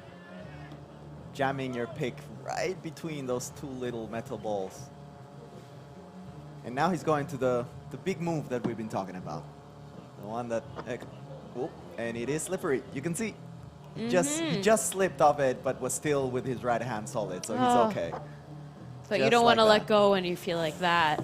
Yeah, that does not look confident, but he's going forward. And once he gets his weight more to the left, it'll get more secure.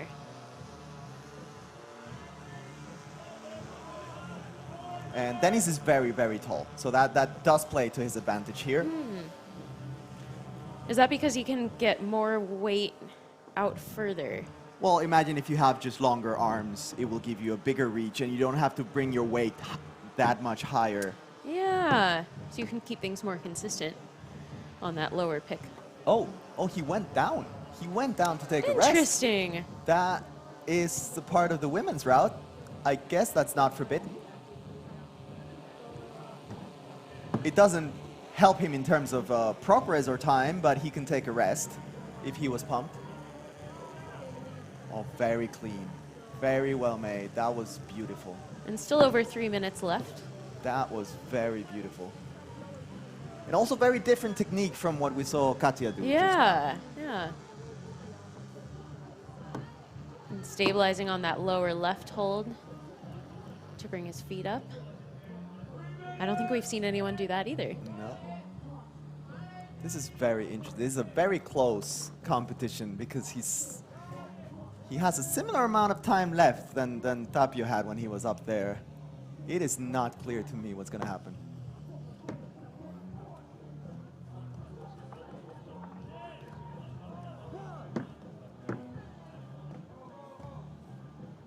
And he knows he has to pick it up. This is the good hold. The next one should also be good, even though it's a bit far.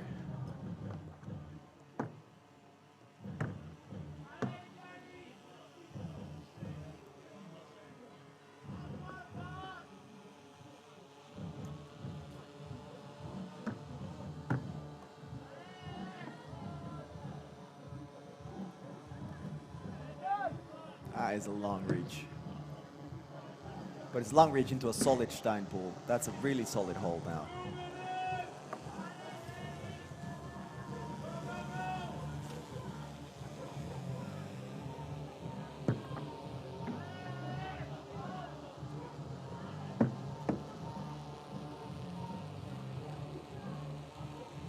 This pink one that we see there is this tiny little metal hole, but it's a good one. It's really amazing what these axes can grab onto. Yeah.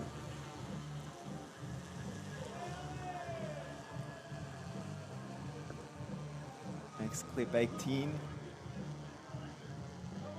And there are 21, including the top.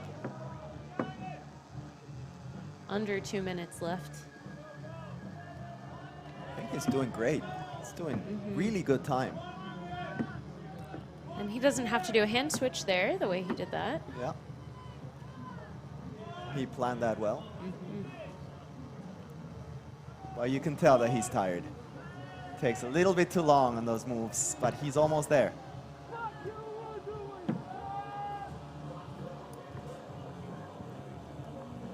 Big reach for the clip here. Only one more to go. One more clip and the final move. He definitely has the time. The question is, will he beat Tapio?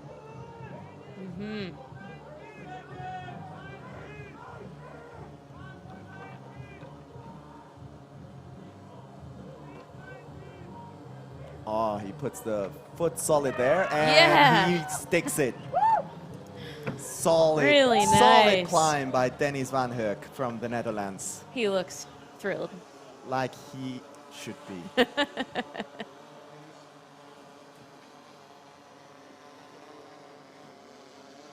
And we get to watch this move again. That was a nice finish. Yes. Very elegant with the foot there. Really? Even though it popped at the end, that was a bit dangerous. But he's on there solidly. He's solid. No question about it. That was a solid top.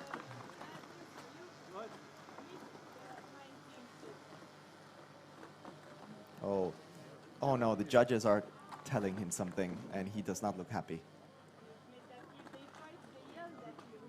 Yeah, I heard something more like quit before timeout. Yeah. Who else this time? 19?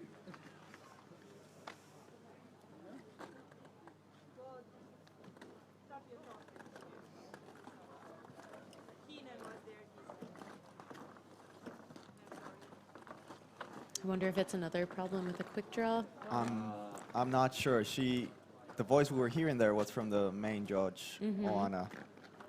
But I couldn't really make out what she was saying. I can just hear her say the name Keenan. Yeah, and Dennis does not look happy. So hard because your instinct might just to be grab onto something if you need to. Yeah, I didn't see anything, but I'm not a judge, and that's not what I was looking for. Yep. So we will have more information on that at some point. Yeah. And for now, we have setting up here number 50 from Finland, Enni Berkling.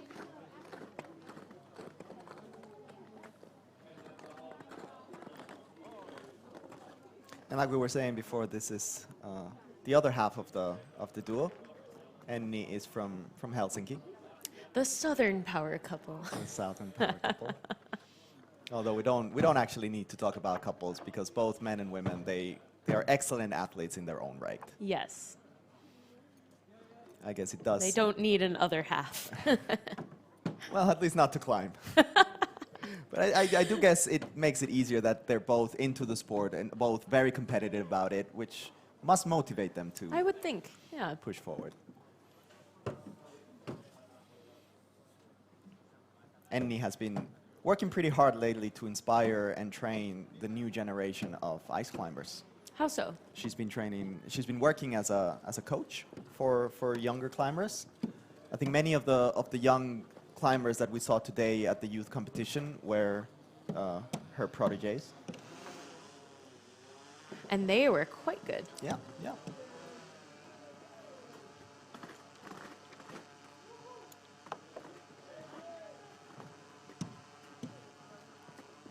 She's also a solid world-class climber. We have seen her at the World Cup already for 5 years, I think. 4 or 5 years, 4 or 5 solid seasons. So she's a very experienced climber.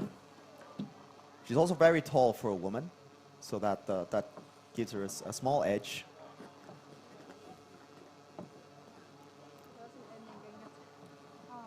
But I think it's mostly about the experience that she has accumulated in these years. Taking some time on this hold on the left here. Yeah, somehow she seems a bit uncertain about it. We've seen one climber pop from that hold at the beginning. But most people have gotten it. Yeah, yeah. We also saw, I think we saw Katja there check it with her hand real quick to make sure that it was solid.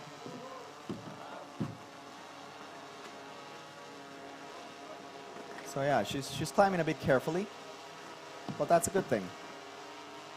You don't want to pop too early.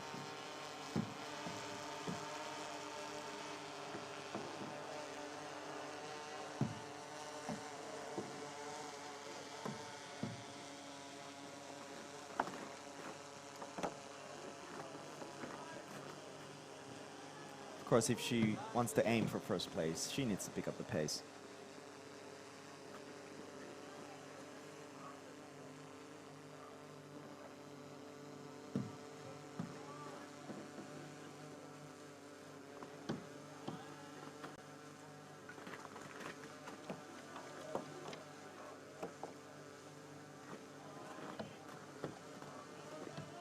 And she's almost at the point where the routes converge.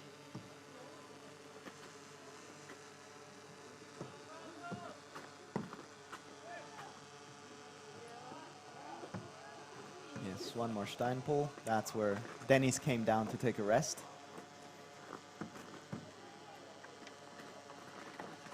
And now I'm super curious to see how she approaches this next tricky move.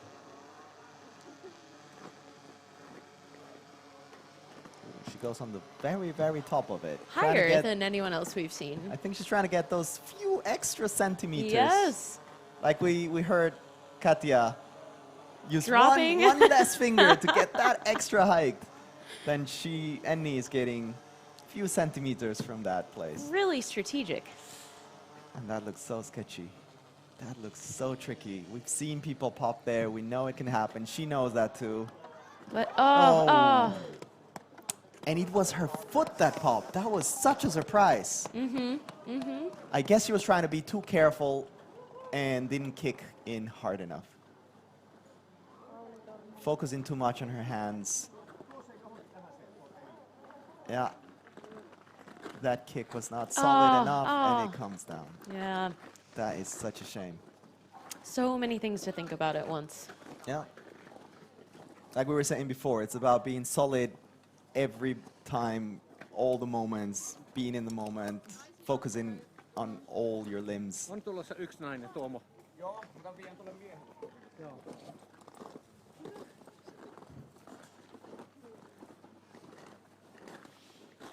And we're now down to the last two, the last man and the last woman.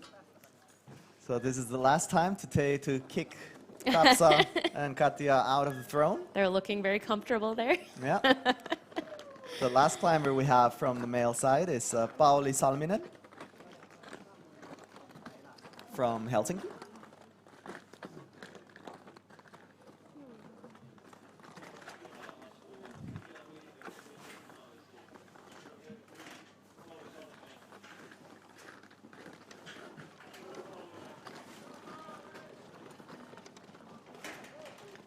Pauli, just like Tapsa, he has been an inspiration to the sport up here in Finland. He is super talented, in awesome shape, but at the same time, such a cheerful, helpful character that tries to get people excited about the sport and getting into it, and just being a good sport about it is inspiring.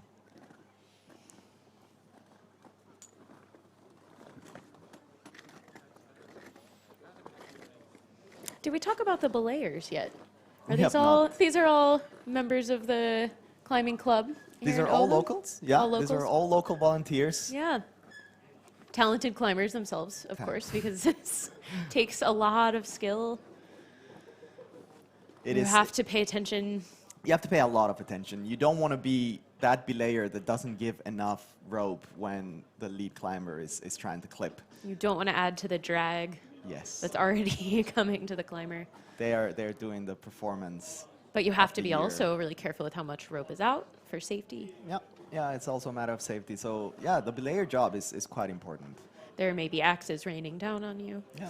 And you don't usually have that many belayers to choose from anyway. Not everybody volunteers. So you're going to have very few people standing out there all day in the cold, belaying people nonstop.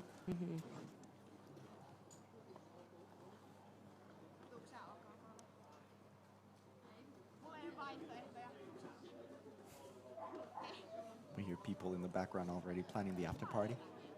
It's an important part of the climbing competition. Very important, if you ask me. What's the Finnish version of après? Oh no! Please don't test me on my Finnish. Let's skip that. Let's just watch Pauli climb. We'll have to ask him when he comes in for his interview.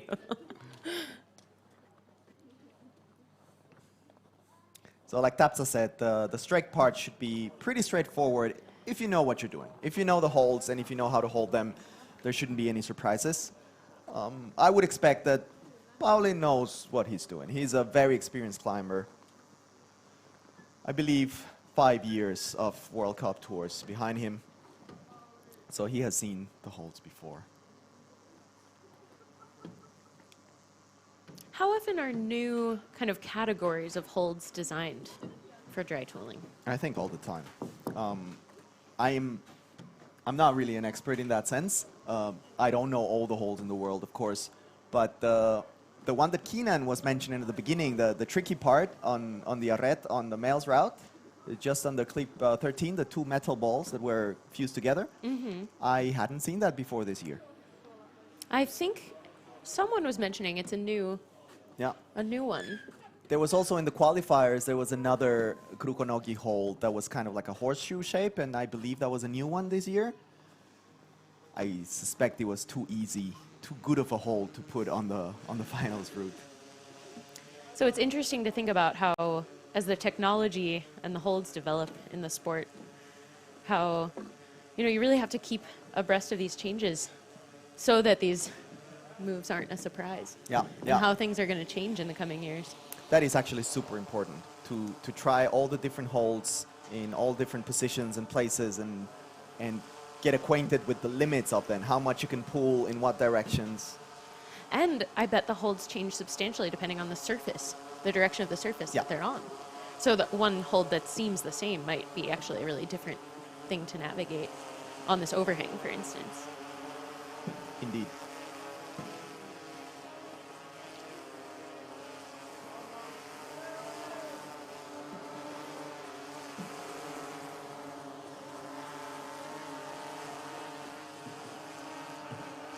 Now, Pauli doesn't seem to be in a particular hurry now here in the overhang.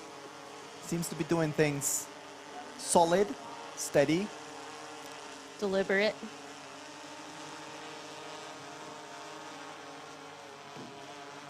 One thing to remember is that he doesn't know how far the others have climbed or in what time.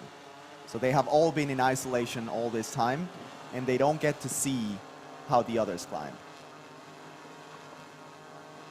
So they don't, not only do they not know the beta, so how to grab the holds and what the others have done, but they don't know their progress. So he doesn't know how much he has to hurry. But I guess they all know that they have to hurry.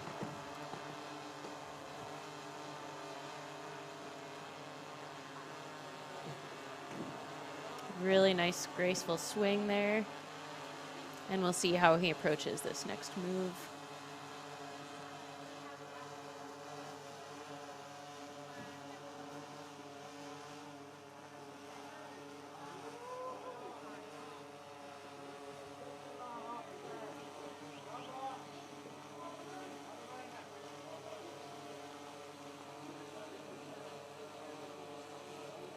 Is he trying to get it as an undercling? Well, We haven't seen that before, have we? Either. No, and he decided against it. Yeah, he decided against it. I think that's a good one. He does not even do a figure on it. That looked very, very nice. Really? Even it looked more easy, controlled and there's no way that was than the easy. ones before. Yes. So the fact that he was able to put his foot on the wall before letting go means there was no heavy violent drop. I bet that saved him a lot of power.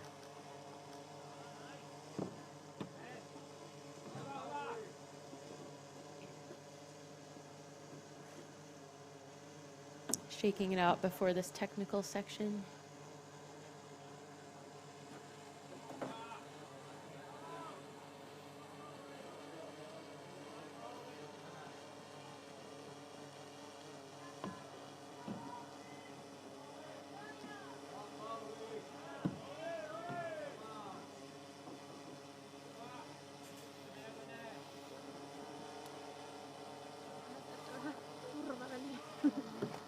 Four minutes, 50 seconds left. Good timing. Excellent timing. We thought he wasn't rushing. Yeah, I guess he doesn't need to rush. I stand corrected. Slow and steady wins the race. Well, let's see if it wins the race. Yeah.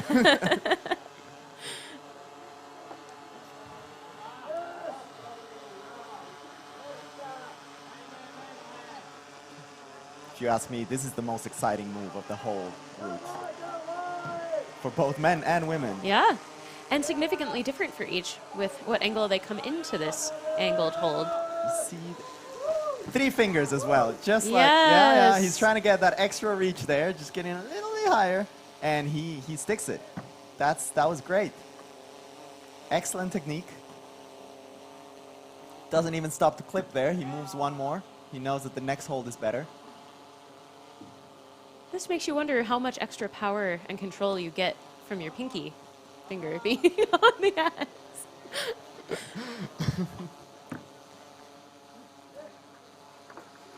Can we dispense with that and have extra reach forever? Oh, I don't know.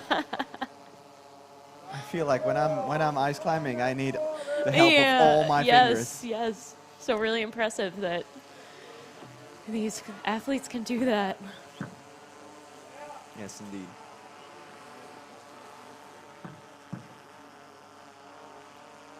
Man, Pauli's climbing very, very solid. Excellent time. I think he has excellent chances to take the podium. Really?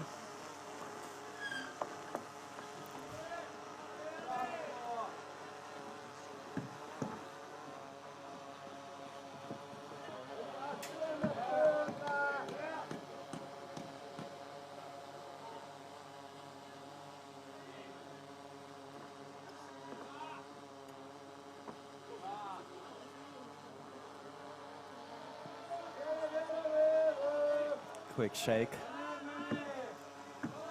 Again, taking this so that he doesn't have to do the hand switch. Yeah, it's those little things that make a difference. They accumulate, they save time, they save energy. It's all about planning your move. And a few seconds doesn't seem like a lot at the beginning of 10.5 minute time, but it ends up being crucial. It does. I just heard someone shout that he has 2 minutes left. Wow.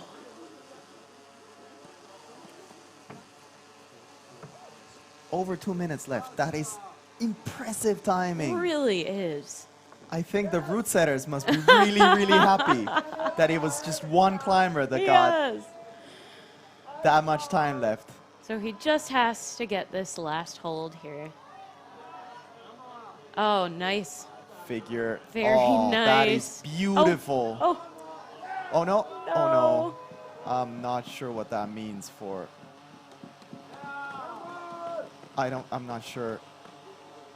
We've had problems with people holding quick draws. He drops the axe. It's still there, but it's on the quick draw. Oh, that's heartbreaking. Oh no. I'm happy as always. Well, you have to be happy with a climb like that. He did spectacularly. Does he have enough time left over to go back and do it again?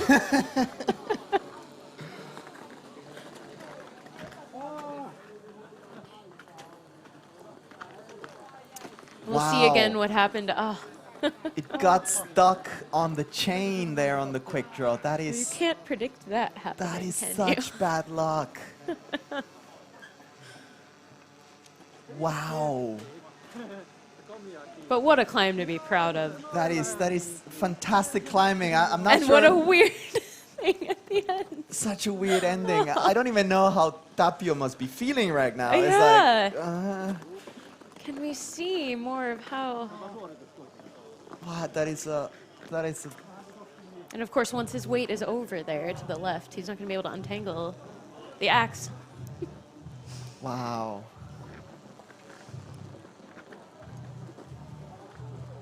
Yeah, that's the face.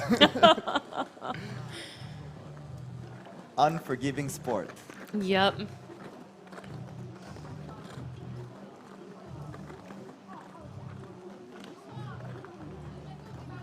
Night falling over the quarry here. And we have our very, very last climber of the evening, Mariana Van Der Steen from the Netherlands. Really strong climber. She's had a great day so far. And she's also a super experienced climber. She has over 10 years of competition experience behind her. Maybe one of the longest careers. Yeah, I think so. I mean, definitely the longest from what we see here today.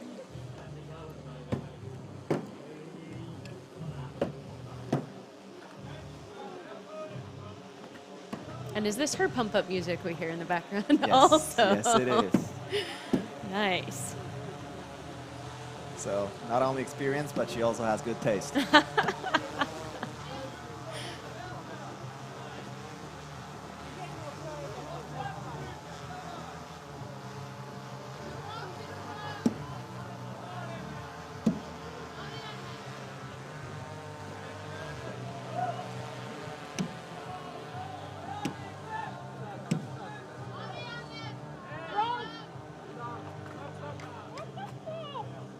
Guys, this is your fault! How can I climb when it's the wrong way around? Oh no, something happened there. She clipped in wrong. No, she did not clip in wrong. She started climbing wrong To begin with. to begin with. Oh no. And it was not, she's claiming it was not her fault. How frustrating. Oh Regardless. no. Does she have to go down now? I mean, she couldn't have down climbed. That was, I have no idea how the Oh. judges are going to handle this. Yes. Maybe she'll get another shot? It's the final But round. it is the finals. I don't know. She touched. Okay, it looks like they're going to give her another chance. This is good. This is good. Although mentally, after that, it's a little funky way to start. I mean, if someone has the mental strength, it should be her. She's not a beginner. Yes. But yeah, that was. Maybe it adds fuel to the fire in a way. I hope they reset the timer. I don't know about that. So many questions. I have so many questions. Oh, here's the timer, 6:11. Yeah. So, yeah, full reset. That's they good. reset. That's good. Great. I hear a little bit of anger in her kicks, though. Yeah. But at least she has a fresh shot now. Maybe that's helpful.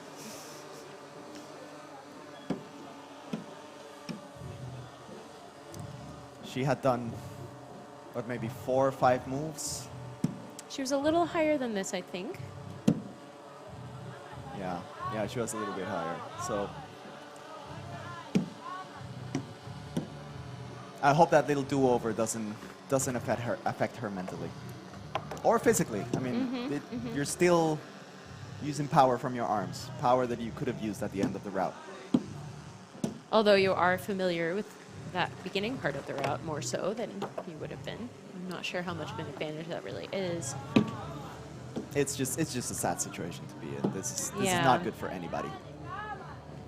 And I don't think it was Mariana's fault.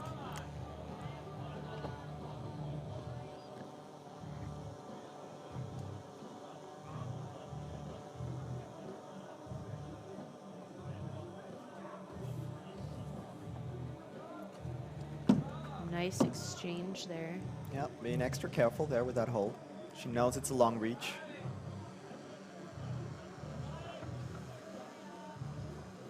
All right.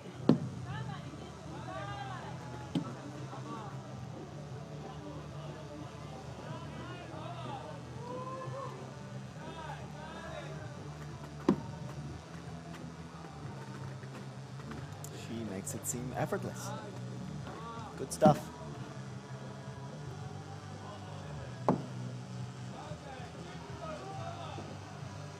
On to the stone holds.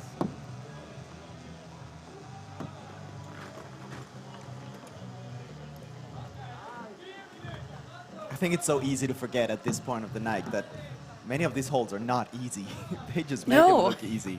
In fact, maybe none of them are easy.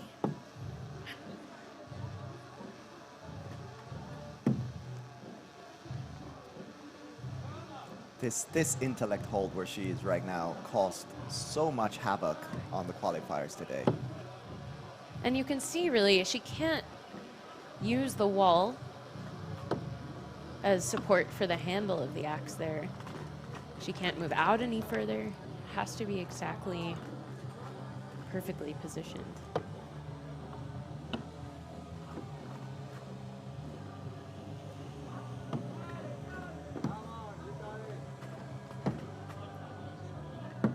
You know, things are even getting a little bit dark in here. Mm-hmm. It's good that she's the last. Soon we're not going to be able to see the holds well. Neither are the climbers. I was wondering how this changes with light changing. And the tower's lit, but not necessarily evenly. All right, she's getting to the tricky part. Interesting that they have not seen each other struggle there, but they know it's tricky. They take when they get to a this moment. point. Yeah, they feel it with the hand. They try to take it on the very top. Mariana is also taking it really high. There's both picks on there. Getting And some she cheers. reaches odd. Yes, I believe she Is she got it. in? Yes. No. Oh, She had it. She had it straight forward, like with the pick facing forward, where everyone else wrapped it. They wrapped the pick around it. And that's, you so see, let's yes. see. Instead of having the head against the wall, she has the tip there on And the so hole. when she needs to move, It pops. That's, I think that's not how you hold that. So it was, yeah.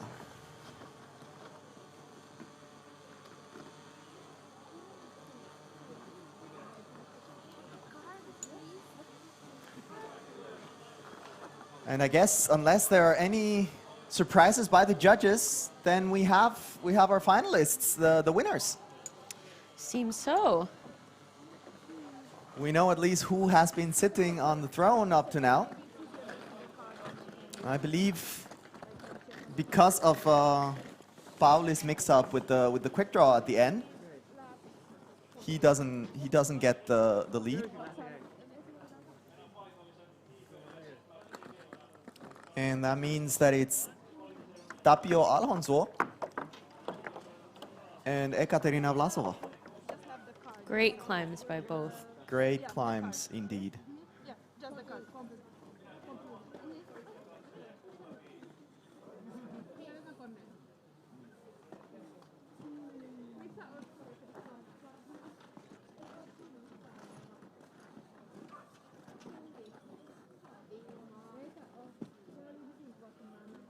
I guess we're sticking around a little bit, perhaps waiting for the official judges call. I think the live stream will be ending quite soon.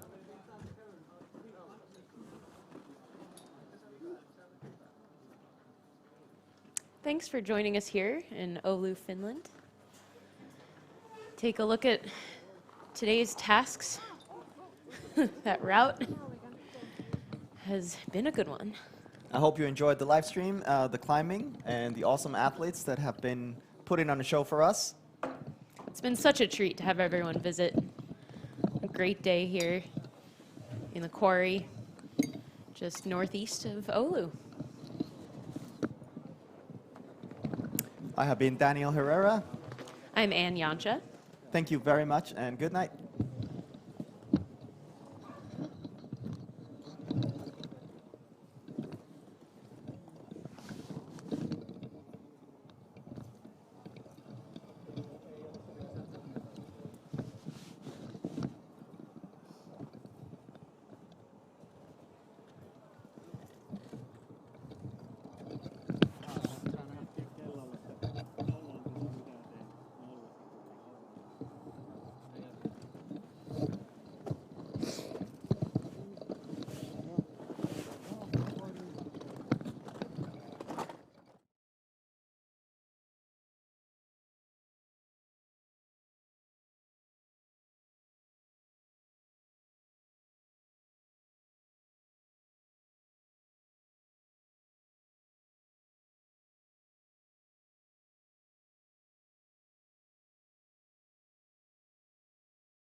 viikonloppua kokkolalaisille, varsinkin hauskaa venetsialaista, vaikka varmasti se vähän nyt voitosta.